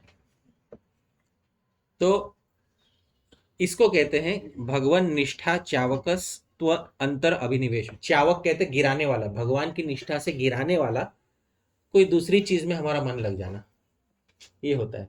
फिर व्यक्ति क्या है ना, अपने दूसरे गोल बना लेता है लाइफ में। दूसरे गोल्स क्या बना लेता है कि मैं अपना कुछ एग्जाम पास कर लूंगा, शरीर बना लूंगा, आयरन मैन का प्रतियोगिता जीत लूंगा। समझ में आ रहा है? ऐसा कुछ बना लेता है। बहुत कमा के बड़ा बड़ा डोनेशन दे दूंगा, ऐसे सब बना लेता है मन में। तो ये सब कर लेता है पहले। हाँ, तो पहले पूरा अपना जीवन अच्छे से जी लूंगा, बाद में फिर सब करके निकलूंगा। समझ, पूरा नहा के निकलूंगा ऐसे। तो ये जो होता है ना, ये जीव गोस्वामी, देखो जीव गोस्वामी जी वृंदावन में रहते थे, उनको कोई सुख सुविधा नहीं था, और पेड़ की छाल पहन के रहते थे। पेड़ की छाल पता है ना आपको? हाँ, पेड़ की छाल पहन के रहते थे। और मगरमच्छ जो गड्ढा बना के छोड़ के चला गया ना यमुना के तट पे, कभी कभी एकादशी के दिन उस गड्ढे में सोते थे। आप समझ रहे हो? ऐसे जीव गोस्वामी थे ये। और खाने के लिए उनका एक नियम था, जिस भी खाने ने अग्नि का स्पर्श किया वो मैं नहीं खाऊंगा। आप समझ रहे हो? एक नियम था जीव गोस्वामी, जिस भोजन ने अग्नि का स्पर्श किया वो नहीं खाऊंगा। ये बात है। देखो सबके चेहरे उतर गए। इंडक्शन। हाँ, इंडक्शन। रील देखो तो हमको बोलना चाहिए था महाराज इंडक्शन शास्त्र छल करने के लिए नहीं होते। आपको पता है कुछ साधु होते हैं जिन्होंने व्रत ले रखा है कि मैं पैसे को हाथ नहीं लगाऊंगा, अब वही गूगल पे से काम करने लग जाता है।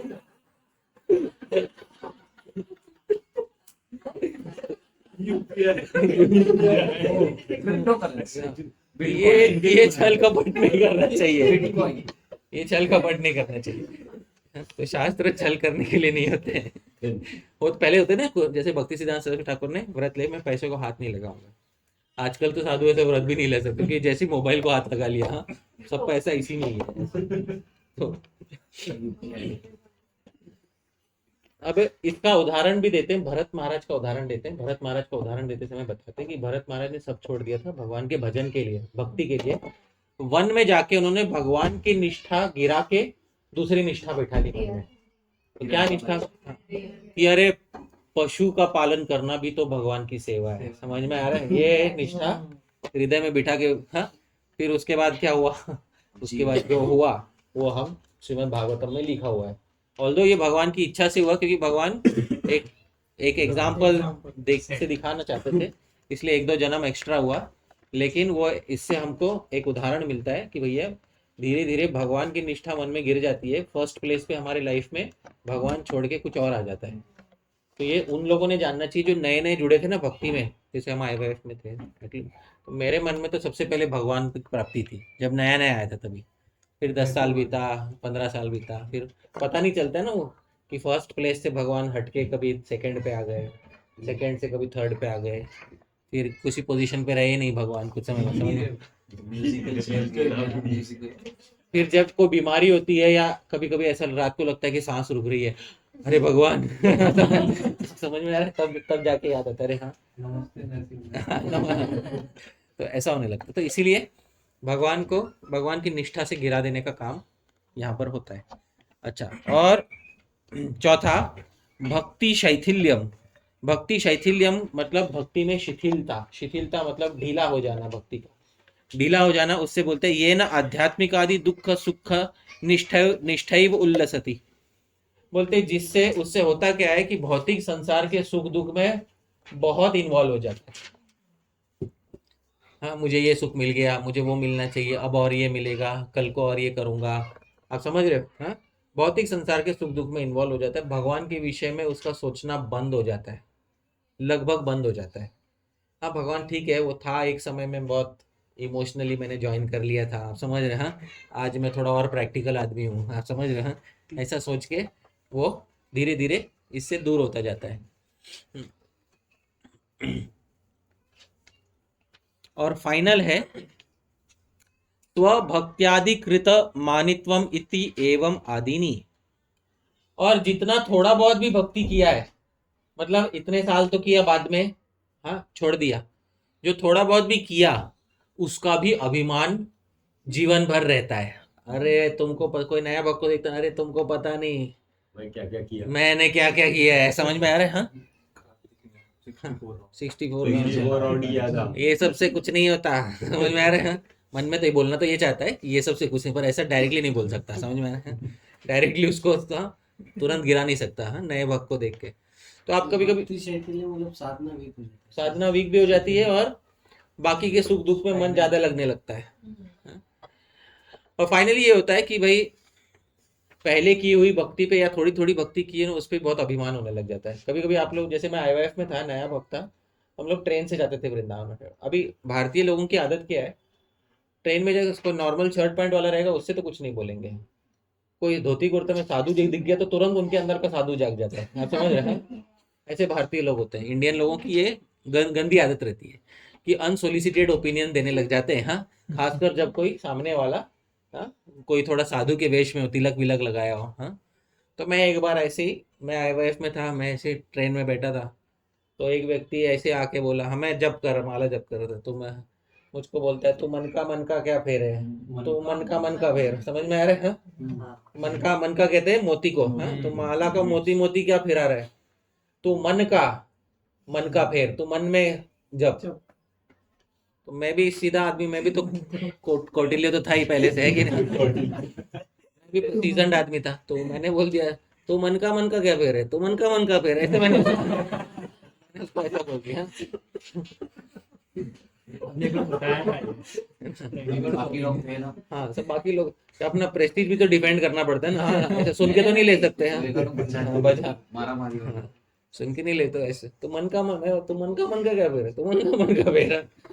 फिर उसके बाद ऐसे डिस्कशन करने लग जाते हैं। जैसे हमारे रिलेटिव्स भी आते हैं ना, हाँ, तुरंत कोई भक्ति में लग जाते हैं तो सारे रिलेटिव्स हमारे हितैषी बन जाते हैं, सबसे बड़े, है ना। वैसे तो हाँ, तो वैसे हमारे सभी रिलेटिव्स आके हमारे हित की बात करने, देख ये सब भक्ति वक्ति तो ठीक है यार, हाँ? तुमको थोड़ी पता है आगे क्या होने वाला है, हाँ, हम जैसे बता रहे वैसे जीवन जियो, है ना। तो इसलिए भक्ति सिद्धांत सरस्वती ठाकुर एक कहानी बताते थे, बहुत इंपॉर्टेंट कथा है, हाँ? बोलते थे एक बार एक सर्कस, कलकत्ता में बहुत बड़ा सर्कस हो गया, बहुत बड़ा सर्कस, हाँ? किसी ने ना एक बहुत बड़ा धोखा देने के लिए एक एडवर्टीजमेंट किया कि बहुत बड़ा सर्कस होगा, हाँ? आजकल इंग्लिश में इसको प्रैंक कहते हैं, क्या कहते हैं समझ में आया? तो किसने एक बहुत बड़ा प्रैंक करने के लिए एक बड़ा होर्डिंग लगाया कि एक बहुत बड़ा सर्कस है और एक बहुत बड़ा टेंट, हाँ, ऐसा रखा, और सर्कस की कीमत बहुत ऊंची थी, हाँ, ये 10 रुपए का टिकट है। अब 10 रुपए का टिकट उस समय बहुत ज़्यादा होता था, समझ रहे हैं? तो जो सच में देखना चाहता है सर्कस, और केवल अंदर जो आ सकता है उसी को दिखाए, बाहर खड़े हुए लोगों को नहीं दिखाई देगा, हाँ। और जब पैसे देके लोग आए, अंदर गया, उसकी बहुत धुलाई की, दे धनाधन मारा उसको, हाँ? और उसके जेब में जितने पैसे थे वो भी छीन लिए, समझ में आ रहा है, हाँ? और फिर जो बाहर आया वो आजू बाजू देख रहा है, तो हाँ, लोग पूछ रहे, लोग घर पे जाके लोग पूछ रहे कैसा था सर्कस, अरे बहुत अच्छा था। आप भी जाओ। आप भी समझ रहे हैं? तो ये लोगों के मन में होता है कि भाई रिलेटिव्स के मन में होता है, देखो हम तो भुगत रहे हैं, समझ में आ रहा है, हाँ, अब तू भी तो भुगतेगा, समझ में आ रहा है, तू कैसे बच जाएगा विवाह करने से, समझ में आ रहा है, हाँ? जैसे जब विवाह नहीं हुआ था तो रिलेटिव्स बोलते थे, हाँ, तो भाई विवाह कर लेना चाहिए, हाँ, अच्छा होता है, ऐसे अकेला नहीं रह सकते तुम, हाँ, समाज के खिलाफ जा रहे हो, भगवत गीता में बोला है क्या, नहीं ना, ऐसा समझ में आ रहा, तो ये ऐसे कृष्ण कहते हैं क्या प्याज लहसुन नहीं खाना चाहिए, ऐसे हाँ, नहीं कहते ना गीता में, नहीं, फिर खाना चाहिए, आप समझ रहे? ऐसे, हाँ, हमारे रिलेटिव्स आके हमको हित की बात सुनाते हैं हमारे, हरे कृष्ण महामंत्र वेद में नहीं है, वेद में, हाँ, वो सब तो मेरे रिलेटिव्स तो कभी कभी आके बोलते थे कि क्या अरे प्याज लहसुन खाना, क्या भगवत गीता में बोला कि भगवान ने प्याज लहसुन नहीं खाना है? तो मैंने तो मनुस्मृति का श्लोक कंठस्थ कर लिया था, हाँ? लशुनम गृंजनम चैव पलांडुम कवकानि च अभक्षाणि दिव्यातीनाम अमेध्य प्रभवानि च। तो एक रिलेटिव हमें तो तलवार रेडी रखा था, बोलते हैं कि नहीं, ये हाँ रिलेटिव आएगा बोलेगा क्या रे प्याज लहसुन नहीं खाना चाहिए, ऐसा गीता में बोलेगा। मैंने कहा तुमने शास्त्र पढ़ा होता तब तुमको समझ में आता ना, मनुस्मृति में लिखा है ना, लशुनम लहसुन, गृंजनम गाजर, पलांडुम प्याज, कवकानी मशरूम, अभक्षानी ये सब खाने नहीं चाहिए, द्विजाति नाम, अमेध्य और जो गंदी जगह पे उगते हैं, नाले में उगे हुए हैं, हाँ, धनिया इत्यादि, समझ में आ रहा है? ये सब खाने से बुद्धि प्रभावित होती है, हाँ? सही बात है कि नहीं, हाँ? गाजर का हलवा एकादशी को भी, हाँ, मुझे पता था कोई गाजर के बारे में पूछेगा। वो गौड़िया मुख में नहीं, प्राचीन गौड़ीय वैष्णव जो है ना, वो लोग गाजर नहीं खाते। ये इस्कॉन के भक्तों को जानना आवश्यक है, क्योंकि हमको लगता है पूरा संसार इस्कॉन में ही है, हाँ, इस्कॉन के बाहर भी एक संसार है, उनमें लोग शास्त्रों का पालन करते हैं, और कहना मेरा कर्तव्य है, क्योंकि मैं आपसे, हाँ हाँ, एकादशी में माता जी मैं आपको एक बात बताता हूँ। एक बार ब्रह्मा जी ने अपने 4 पुत्रों का विवाह कर लो, वो 4 पुत्रों ने बोला हम नहीं करेंगे, बोले मैं ब्रह्मा हूँ, तो आप ब्रह्मा होगे तो भी क्या हुआ, अगर आप गलत हो तो आप गलत हो, समझ में आ रहा है, हाँ? सीधे आप समझ, मैं आज किसी का नाम नहीं लूंगा, हाँ?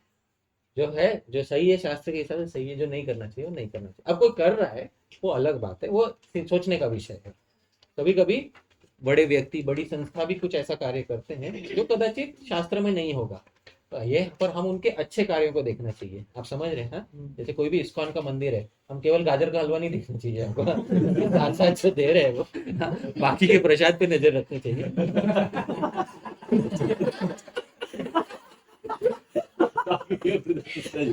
लेकिन नजर ना हटे। हाँ, नजर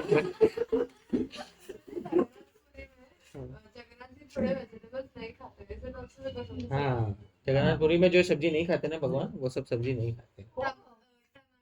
हाँ, तो माता जी वो बहुत जो प्राचीन एक्चुअली ब्राह्मण लोगों के स्टैंडर्ड है ना, वो जगन्नाथपुरी के प्रसाद में है। चैतन्य महाप्रभु वैसा स्टैंडर्ड का प्रसाद लेते थे। चैतन्य महाप्रभु जाति ब्राह्मण के घर पे खाते थे। जाति ब्राह्मण समझते ना, जो जन्म से ब्राह्मण हो ना, उसको जाति ब्राह्मण कहते। चैतन्य महाप्रभु जब भी घर निकलते भी थे ना, टूर पे निकले, साउथ इंडिया गए, कहीं पे भी गए, एक सेफ तरीका है खाने का। क्या सेफ तरीका है? जाति ब्राह्मण के घर पे खा लेना। जाति ब्राह्मण के घर पे खा, आजकल तो वो भी सेफ नहीं है, ठीक है। गए केरला में जाति ब्राह्मण के गए केरला में जाति ब्राह्मण ढूंढ लिए, पता नहीं वो जाति ब्राह्मण वैसा है या नहीं है। तो पहले महाप्रभु के समय तो कम से कम रेस्टोरेंट और होटल का कंसेप्ट नहीं था। हाँ, तो जाति ब्राह्मण के घर पे खाओगे तो आप सेफ हो, ये बात है। That is why Prabhupada says that I have minimized lots of rules for all of you to digest. Yes, but जो प्राचीन है वो समझना भी तो चाहिए ना। Yeah. इसका ये भी तो अर्थ है कि समझना चाहिए। अब लोग बोलेंगे ये तो हम नहीं कर सकते, ये तो बहुत ऊंचा है। इसका मतलब मन में पहले ही शास्त्रों के विषय में क्या बैठी हुई है? अश्रद्धा बैठी हुई। समझ लो, ये अश्रद्धा दूर करनी चाहिए। हाँ? क्यों नहीं कर सकते? जब जीव गोस्वामी जी अग्नि को स्पर्श किया भोजन त्याग सकते हैं, हाँ? हम गाजर का हलवा नहीं त्याग सकते। आप समझ रहे हैं? आपको थोड़ी अभिनव जीव गोस्वामी बनने को कह रहा हूँ, आपको बस इतना कह रहा हूँ कि यदि आपकी इच्छा हो तो कोशिश करना। तो मैं मूल मुद्दा ये बोल रहा था, आरोप सिद्धा भक्ति भी तो होती है। हाँ होती है ना। हाँ, वो निचले स्तर की भक्ति करनी तो फिर तो सब कुछ संभव है ना। तो बात ये है कि इन पांचों, ये 5 लक्षण है उन लोगों के जो धीरे धीरे भक्ति से दूर होते जा रहे हैं। सब्सिक्वेंटली ये लक्षण दिखाई देंगे आपको, है ना।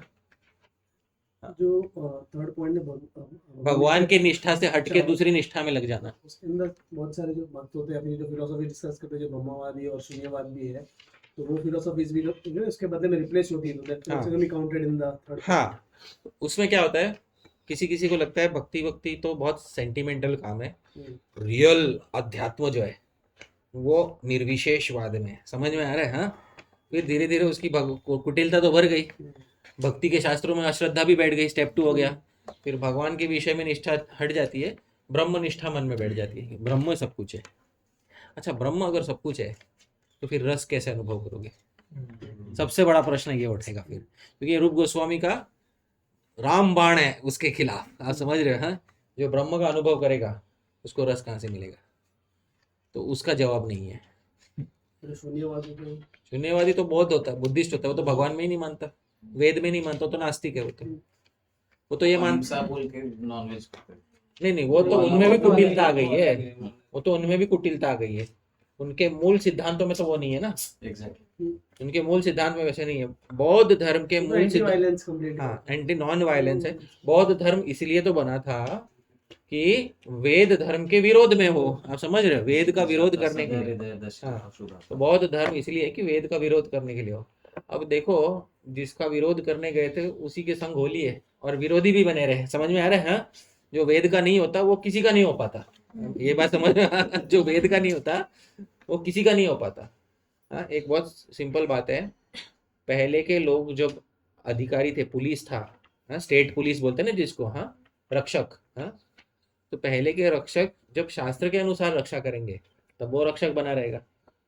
अब आज का रक्षक जिसको शास्त्र का भय नहीं है, बस लोगों पे लगा रखा है, खल निग्रहण आया, सदरक्षण आया। आप समझ में आ रहे हैं? वो जिंगल है वो मुंबई पुलिस का, खल निग्रहण आया मतलब दुष्टों को, हाँ, दुष्टों को दंड देने के लिए, और सदरक्षण आया संतों की रक्षा करने के लिए। और बेचारे साधु लोग की रक्षा यदि नहीं हो पा रही है, आप समझ रहे हो? हाँ, इसका मतलब रक्षक ही भक्षक बन गया। सीधी बात है ना। ये क्यों हुआ? ये इसलिए हुआ क्योंकि वेद आधार नहीं रहा। ये बात है। तो ये भी संभव है कि एक फिलोसॉफिकल रिप्लेसमेंट हो जाए मन में। सीधी बात है, ठीक है। तो कईयों के जब इतना वाद विवाद स्पिरिचुअल लाइफ में कर रहे हैं, तो बहुत सारे लोग होते हैं जो अपने मन में बहुत सारे कन्वर्सेशन करते हैं ना, हाँ, हाँ, कि भाई ब्रह्मवाद में क्या है। हाँ, और वो आवश्यक भी है। अपने मन के साथ संवाद सबका चलता रहता है, हाँ पर क्या हम उस संवाद को किसी के साथ बांट सकते हैं भक्तों के समाज में? उत्तर है बहुत बार हम नहीं बांट सकते। हमारे मन में बहुत सारे संशय होते हैं। हमारे मन में संशय आता है सच में भगवान का नाम लेने से होता है क्या? लाइक माइंडेड आदमी भी होना चाहिए। होना चाहिए। और वो सोचेगा। तो इसलिए रूप गोस्वामी बोलते हैं गुह्यम आख्याति पृच्छति। तो बात करना किसी से ऐसे बात करना कि आपको डांटे डपटे नहीं, ए ऐसा पूछने का नहीं कभी, समझ में आ रहा है, चुपचाप भक्ति करो, ये बोलने वाले से आप अपना हृदय कभी नहीं लेकिन करोगे। तो यहाँ पे ये भी हो गया ना, जैसे अभी जीव का पूरा एंड गोल क्या है, रस की प्राप्ति करना। तो एक बार जब अगर ये जो ब्रह्मवादी रहता है, ब्रह्म में लीन होता है, तो उसको भी तो आस्वादन, किसी चीज का आस्वादन हो रहा है ना। हाँ तो शांत रस होता है वो। लेकिन रस है ना वो भी। अरे वो रस काय करो शांत रस की व्याख्या मैं आपको अलग से करूंगा, ठीक है? उसका कंटेनर हम अलग से बनाएंगे किसी दिन, ठीक है? शांत हाँ, रस उसके क्या होता है? और डिटेल्ड में चाहिए। हाँ ठीक है। तो बात ये ना, आप केवल किस जिससे आप भरोसा हो आपका, और जो स्निग्ध हो, और जो आपको डांटे डपटे नहीं। हाँ, क्योंकि बहुत बार मैंने भी प्रश्न पूछना चाहा। हाँ बहुत, जब मैं भी बड़ा हो रहा था अपने आध्यात्मिक जीवन में, मैं बहुत सारे अथॉरिटी से, अलग अलग अथॉरिटी से पूछता था। कुछ अथॉरिटी तो बोलते थे चुप रहो, ये सब पूछने का नहीं, जितना बोला है उतना काम करो और आगे बढ़ो। हाँ ड्यू कोर्स ऑफ टाइम और हाँ सब पता चला, ड्यू कोर्स ऑफ टाइम तो निकल गया। हाँ पता भी नहीं चलता। हाथ कुछ लगा नहीं, आप समझ में आ रहे हैं? बात यह है, सारी चीज शास्त्रों में आचार्यों ने बताई है, हमने वही अध्ययन नहीं किया, और ना किसी ज्ञानी व्यक्ति के पास जाके हमने उससे सुना। हमारे मन में संशय क्यों रहेगा ही रहेगा, और वो संशय वो सड़े हुए पानी की तरह है। हाँ? सड़ा हुआ पानी में हाँ अच्छा तो होता ही नहीं है, वो तो गंदा होता जाता है, समझ में आ रहा है? इससे अपराध होता है। जी गोस्वामी एक बहुत अच्छा उदाहरण देते हैं। जैसे एक कुआं हो, कुएं में कोई कुत्ता गिर जाए और मर जाए, समझ में आ रहा है? कुएं में कुत्ता गिर गया और मर गया। अब कोई आके बोले अब कुएं का शुद्धि करना पड़ेगा, सीधी बात है कि नहीं? हाँ? बहुत सारा पानी डाल के शुद्धि कर दो, होगा? नहीं होगा। तो कैसे शुद्धि होगा कुएं का? कुत्ते को निकाल के। हाँ, तो जब तक मन में संशय अपराध इत्यादि बैठे हो ना, आप बहुत सारा भक्ति का काम कर लो। हाँ, अब समझ में आ रहा है आपको? हाँ, ठीक है। जब तक वो मरा हुआ कुत्ता नहीं निकालोगे वो जल में से, तब तक वो नहीं होगा, है कि नहीं? हाँ तो इसीलिए वो अपराध जो है वो हृदय से निकालना बहुत ही आवश्यक है। ये बात है। अभी अपॉर्चुनिटी भी तो नहीं है। नहीं माता जी, इतने बड़े समाज का हिस्सा होने के बाद भी यदि हम ऐसा कह रहे हैं तो बहुत दुख का विषय है। Those who can answer, they are very busy. We cannot directly approach them. So I understand. हमारी एक कला होती है कि हम किसी ऐसे व्यक्ति के साथ जान पहचान बनावे। आप समझ रहे? हर किसी के मन में तो ये संशय होते भी नहीं है, खास एखादा आपके जैसे वैष्णव के मन में होंगे भी, क्या? जो कि मुझे ये संशय सुलझाने हैं। हाँ, हर किसी के मन में ये वृत्ति भी नहीं होती कि मुझे संशय सुलझाने। आप इस पॉइंट पे पहुंच गए कि आपको मन में अभी हो गया कि मुझे संशय सुलझाने हैं अपने। तो एक कला होती है ना जिससे हम ऐसे लोगों के साथ हाँ वार्तालाप साध सके, वो हमारी कला है कि हम ऐसे लोगों के साथ वार्तालाप कैसे साध सकें। यदि हम थोड़ा भय में रहेंगे तो कभी नहीं साध पाएंगे। ये बात मैं आपको बोलता हूँ। आज भी यदि कोई प्रधानमंत्री से भी संवाद साधना चाहे तो उसकी एक कला है। आप समझ रहे हैं? हाँ? ऐसा नहीं है। ये एकदम मटेरियल एग्जांपल दे रहा हूँ मैं। जैसे हमारे प्रधानमंत्री है, इस समय के प्रधानमंत्री मोदी है, वो प्रेस को कोई इंटरव्यू नहीं देता। आप समझ रहे हैं? हाँ, ये जो अपना नॉर्मल मीडिया प्रेस उसको एक भी इंटरव्यू नहीं देता। पर यूट्यूब पे 3-4 लोग हैं, उन्होंने इनफॉर्मली अप्रोच करके बोला हम आपका इंटरव्यू था, हाँ बोल दिया। आप समझ रहे हैं? हाँ? जो बड़े बड़े जो ऑर्गेनाइजेशन है उनको ना बोलने वाला व्यक्ति किसी सादे राह चलते व्यक्ति को क्या बोल दिया उसने, हाँ बोल दिया। तो जो बड़े लोग होते हैं वो ये नहीं देखते कि मैं केवल बड़े लोगों को हाँ बोलूंगा। बड़े लोग जो होते हैं वो ये देखते हैं कि सामने वाले व्यक्ति का एटीट्यूड कैसा है। आप समझ रहे? हम लोग जब हम बड़े नहीं होते तो हमको लगता है कि ये केवल बड़े लोगों से बात करता होगा। एक्चुअली वास्तविकता वो नहीं है। जो एक्चुअली अच्छे वैष्णव होते हैं वो आप किसी बहुत अच्छा ऊंचा वैष्णव उससे जाके आप ये पूछो, एकदम बेसिक डाउट पूछ लो, एकदम बेसिक डाउट पूछो, कि मैं कृष्ण कौन है, तो बोलेगा इसका जिज्ञासा बहुत बेसिक लेवल का है, तो कोई और भी सॉल्व कर सकता है, तो आपको थोड़े में आंसर देके बोलेगा ठीक है आप जाइए। पर आप उस स्तर पे पहुंच चुके हैं जहाँ सच में आपके हृदय में कुछ ऐसी ग्रंथियां हैं, ऐसे संशय है कि कहीं और से सॉल्व नहीं हो रहे, फिर आप उस वैष्णव को अप्रोच करो और आप अपना पूरा कंटेक्स्ट समझा के आप उनको तो समझ जाएंगे कि भाई ये उस स्तर पे है जिधर इनका डाउट एकदम स्पेसिफिक है, और फिर वो आपका संशय सॉल्व कर भी देंगे। देखिए माता जी, भगवान अच्छे व्यक्ति को योग्य व्यक्ति को भगवान योग्य हाँ अधिकारी गुरु दे ही देते हैं, सीधी बात है। भगवान क्यों वंचित रखेंगे किसी को, ये बात। पर जब ऐसा कोई व्यक्ति मिले तो फिर हमारा संबंध उससे कैसा हमें रखना है, कैसे रिलेशनशिप रखना है भी हमें ध्यान में रखना चाहिए, क्योंकि ऐसा व्यक्ति बहुत ढूंढने के बाद मिलता है, बहुत प्रार्थना का फल होता है वो, बहुत सारे प्रार्थना का फल होता है, ऐसा व्यक्ति आसानी से नहीं मिलता माता जी, थोड़ा रोना पड़ेगा ऐसा है। ऑलराइट, और किसी को जिज्ञासा कुछ पूछना है तो पूछिए, शर्माइए मत, ठीक है। भरत महाराज का एंड अजामिल का ये दो है, so like Bharat Maharaj deer बच्चे से अटैच हो गए and then next life, then again one more life. Ajamil got attached to a prostitute, but he got delivered in the same lifetime. So this comparison is only not to be done, or ये जीव गोस्वामी का ये जो past Karma का कुछ था? नहीं जीव गोस्वामी ये पूरा सेक्शन शुरू करते हैं ना, तो एक पहला शुरुआत का उदाहरण देते हैं। एक चूहा था, हाँ, वो चूहा मंदिर के अंदर घुस गया, मंदिर के अंदर घुस गया, पीछे से बिल्ली दौड़ी, वो चूहा भागते भागते गलती से दिए में जा गिरा, और दिया हाँ वो दिया जो है उस चूहे के गिरने की वजह से जो दिया बुझने वाला था वो दिया और कुछ समय तक जलता रहा, समझ रहे। इसकी वजह से वो चूहे को वैकुंठ प्राप्त हुआ, ऐसी कथा है पुराण में। तो मुझे तो महावैकुंठ प्राप्त होना चाहिए, है ना, लोग आदमी तो यही सोचेगा, है ना। हाँ आज दिया दिखाई देते हैं। तो बात यह है कि जीव गोस्वामी जी बताते हैं कि इसमें कम भक्ति किया ज्यादा भक्ति किया इसका कोई लेना देना नहीं है, किस सरलता की भावना से किया वो बहुत आवश्यक होता है यहाँ पे, और वो सरलता आप जबरदस्ती पैदा नहीं कर सकते। अब ऐसे नहीं आज मैं सरलता से करूंगा, ऐसा नहीं हो सकता, समझ ऐसा नहीं होता है, आज मैं सरलता से करूंगा, ऐसा नहीं होता। झूठ बोल के सरलता नहीं ला सकते आप। सच में आपका हृदय परिवर्तित हुआ क्या? सरलता स्वाभाविक चीज है, स्वाभाविक चीज है, और वो दुखों के बाद आती है, समझ रहे हो। Maturity is the after effect of suffering, है कि नहीं। जब तक व्यक्ति ने थोड़ा दुख नहीं देखता, एक्सपीरियंस नहीं होता है वो, तब तक वो नहीं कर पाता है वो। जब तक आसक्ति होती तब तक वो सरलता आती ही नहीं है वो। नहीं। जब आपको पता होगा कि मैं आपको एक और सिंपल उदाहरण देता हूँ मैं, हाँ, एक कॉमन वर्ल्ड का एग्जांपल, किसी को लेट तो नहीं हो रहा है ना, ठीक, कॉमन वर्ल्ड का एग्जांपल देता हूँ मैं। जैसे आजकल बहुत सारे पिक्चर मूवीज बनते हैं, हाँ, और एनिमेशन वाले बनते हैं बड़े बड़े, आप समझ रहे हैं, हाँ, जैसे 3D सब बनता है ये, हाँ?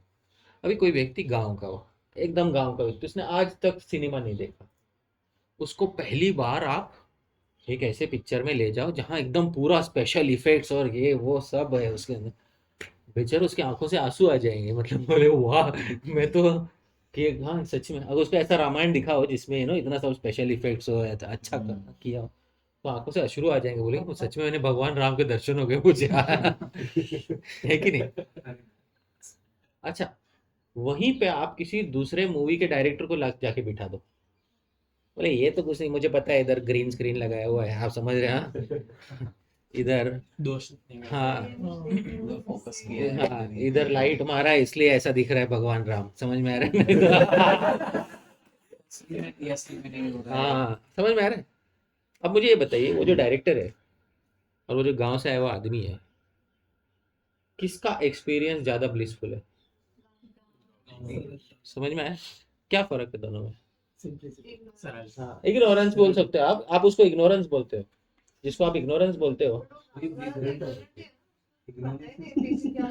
किसको आप इग्नोरेंस बोलते हो, वो एक्चुअली उसका सिंप्लिसिटी है। क्योंकि उसको पता है रामायण, राम ये है, ये रामायण है। तो मूवी डायरेक्टर को भी पता है राम कोई तो थे, उसको दिखा रहे हैं। ignorant of their modifications of हाँ। life. Actually, he is ignorant. He is ignorant of the negativities, हाँ, ये आप कह सकते हैं। correct. ठीक है। तो सिमिलरली जो एक सरल भक्त होता है, who is ignorant of the negativities, कुटिलता, ये वो, उसके लिए बहुत आसान हो जाता है, बहुत इजी हो जाता है। बाकियों के लिए बहुत कठिन होता है, क्योंकि मन जटिल होता है। जटिल मन को आप क्या करोगे, समझ रहे हो?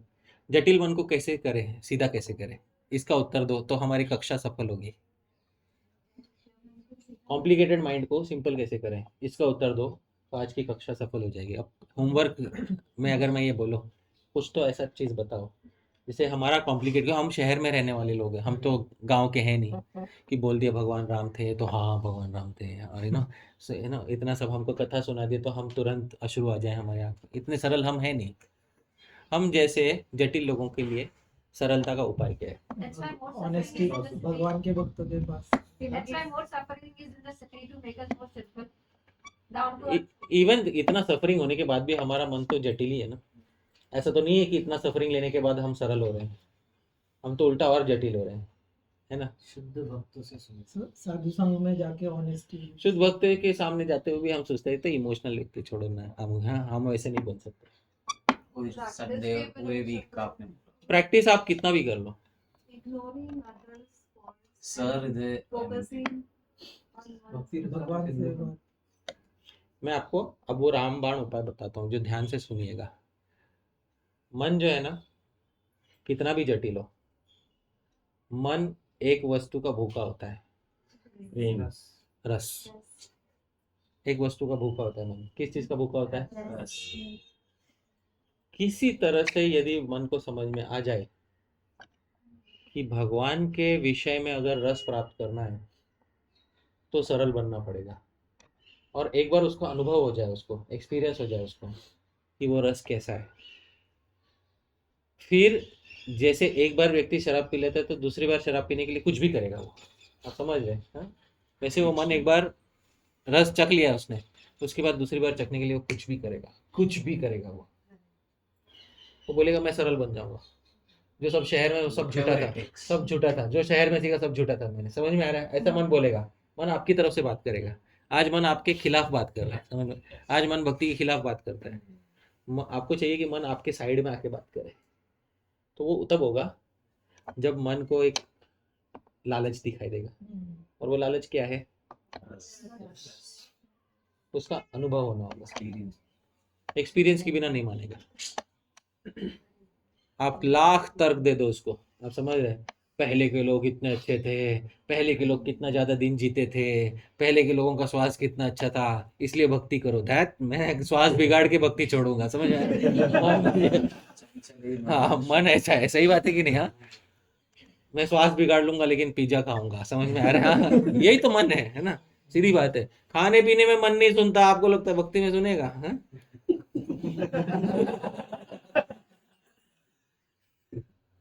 लेकिन ये रस तो मतलब अनुकंपा से मिलता है, मतलब भक्तों का। उसके लिए आपको जो करना पड़े, मैं आपको इतना बता देता हूँ। आपके मन में मैं एक हुक डाल रहा हूँ, समझ में आ रहा है? उसका अनुभव होने के बाद आपको जीवन में और कोई अनुभव पसंद नहीं आएगा। ये मैं इसलिए डाल रहा हूँ ताकि आपके मन में रहे इस संसार से ऊपर कुछ चीज़ है, ठीक है? वो मैं हुक आपके मन में छोड़ के जा रहा हूँ, ठीक है? वो इसलिए छोड़ के जा रहा हूँ ताकि किसी समय आप उस फलित हो वो आपके जीवन में। जिस दिन होगा उस दिन के बाद आप सब छोड़ दोगे, समझ में? फिर आप अपने आप सिंप्लिसिटी अपना लोगे, अपने आप। एक सिंपल सवाल पूछता हूँ और खत्म करूँगा। यदि सरकार बोले गांव में सरल जीवन जो भी जिएगा उसको सरकार हर महीने 2 लाख रुपए देगी, तो 2 लाख रुपए लेके करेगा क्या? सरल जीवन कैसे जिएगा 2 लाख रुपए? मन ऐसा नहीं सोचेगा। बहुत सारे लोगों का मन जो गरीबी में झुग्गी झोपड़ी में रहे ना, उनके सामने जाके बोलना ही है, आप समझ रहे हैं? उनका मन क्या बोलेगा? गाँव में ही रहेगा हम। हाँ समझ में आ रहा है हमको? अच्छा, फिर उसको गांव के फायदे दिखने लगेंगे। अभी नहीं दिख रहे हैं। फसल हुए हैं वो। समझ में आया? तो वही ये बात है। तो मन को वो एक, इसको गीता में भगवान ने बोला है परम दृष्ट्वा निवर्तते, भगवान ने बोला है। कौन जानता है ये श्लोक? विषया विनिवर्तन्ते निराहारस्ते हि रसवर्जम। माता जी आप अनुवाद कीजिए श्लोक का, आपको तो पता है श्लोक, बोलिए आप थोड़ा थोड़ा अनुवाद कीजिए, हम आपसे भी सुनना चाहते हैं, क्या इसका अर्थ है बताइए। विषय जो हमारी भोग की वस्तु है जी। वो त्याग के, अगर हम त्याग भी देते हैं आर्टिफिशियली उसके लिए टेस्ट रहता है। लेकिन जैसे डॉक्टर अगर डायबिटीज के पेशेंट को बोलेगा कि तुमको शुगर नहीं खाना है, but he may leave it, but the taste he has, तलब, हाँ the desire, हाँ। रसवर्जन रसोप्यस्य परम दृष्ट्वा। परम दृष्ट्वा, but when we diabetes के पेशेंट के लिए higher Jaundice. taste, नहीं, अगर उसको उससे भी अच्छा कुछ मिल जाए तो उसकी वो तलब भी निकल जाती है। Higher taste. लेकिन उर्दू में तलब कहते हैं उसको, है कि नहीं? हाँ, प्रभु जी का डिक्शनरी चेंज हो रहा है। और आज मैं बोला था ना कि आज मैं, हाँ चलेगा। तो आज हम कक्षा को विराम देते हैं। हाँ, राज परिषद प्रभु विराम दे सकते हैं। हाँ, तो मैं पुनः धन्यवाद देना चाहूँगा हमारे, हाँ सुरित हमारे मित्र राज परिषद प्रभु जो कार्यक्रम आयोजित करते हैं। प्रभु जी का स्वास्थ्य थोड़ा ठीक नहीं रहता है, फिर भी प्रभु जी और उनके सहधर्मिणी अनसुईया माता जी और उनके चिरंजीव जयराम और मंजेरी, ये और किशोर किशोरी माता जी और भगवान कृष्ण प्रभु, ये परिवार के सदस्य हैं जो हमको बुलाते हैं, घर के द्वार हमारे लिए खोलते हैं और वास्तव में हमें हमारे भजन में हमारी प्रगति हो इसके लिए व्यवस्था करते हैं। तो मैं बहुत धन्यवाद देना चाहूँगा राज परिषद प्रभु को और उनके समूचे परिवार को, और हम सभी को प्रार्थना करनी चाहिए। प्रभु जी बहुत अच्छा शास्त्रों को पढ़ते भी हैं, समझते भी हैं और जीवन में उसको उतारते भी हैं, और हमें प्रार्थना करनी चाहिए प्रभु जी का स्वास्थ्य अतिशय उत्तम रहे, और हम ये प्रार्थना करते हैं कि परिवार में सब सुख हो, सब मंगल हो। हरे कृष्ण। धन्यवाद। मुझे सवाल के आपसे रस पानी लिया आप जो रस पाना चाहते हो उसका तो गारंटी नहीं है, मैं भोजन रस के लिए आता हूँ, उसका पूरा गारंटी है। समझिए, जो भोजन के 6 रस होते हैं, पता है ना कौन से 6 रस होते हैं? कोई जानता है भोजन के 6 रस? हाँ बोलो, कौन कौन होते हैं? पहले अम्ल खट्टा, तीखा, तिक्ता तीखा नहीं होता, तिक्त होता है कड़वा। हाँ, फिर कटु, तीखा, कषाय, क्या होता है? तुरट, तीता। हाँ, फिर मधुर और लवण, हाँ नमकीन। ये 6 रस होते हैं, कुछ भी खाते हो इस 6 में से ही एक टेस्ट आता है। तो ये 6 भोजन के रस है। तो आप तो भक्ति रस के लिए, वो तो गारंटी नहीं है, ठीक है, आप प्रयास करो। हम जिस रस के लिए आते हैं वो कौन सा रस है? भोजन रस, उसका तो गारंटी एक नहीं है, कुछ बताया ना तो क्या था, जब कोविड हो गया था ना तो जूम पे क्लास होता था, भक्ति रस भी नहीं, भोजन रस। कम से कम भोजन रस तो मिले। ठीक है, चलिए। श्रीमान हरिपाठक प्रभु की श्रील प्रभुपाद की क्या करने देखो प्रभु, आपके घर में बुफे सिस्टम नहीं होता इसलिए मैंने बोल दिया, समझ गए? आपके घर में पंगत बिठा के भक्तों को सर्विस होता है इसलिए मैंने बोल दिया। जहाँ बुफे होता है वहां मैं ये सब बातें नहीं करता। आप मुझे बोलो मंदिर में जाके लेक्चर दे के यही बात बोलो, मैं कदापि नहीं बोलूंगा। मुझे पता है कि कौन सी जगह पे क्या बात बोलनी है। आपके घर पे वैसा नहीं होता, आपके घर पे पारंपरिक मराठी घर है, हमें जहाँ पंगत बिठा के लोगों को प्रसाद खिलाते हैं।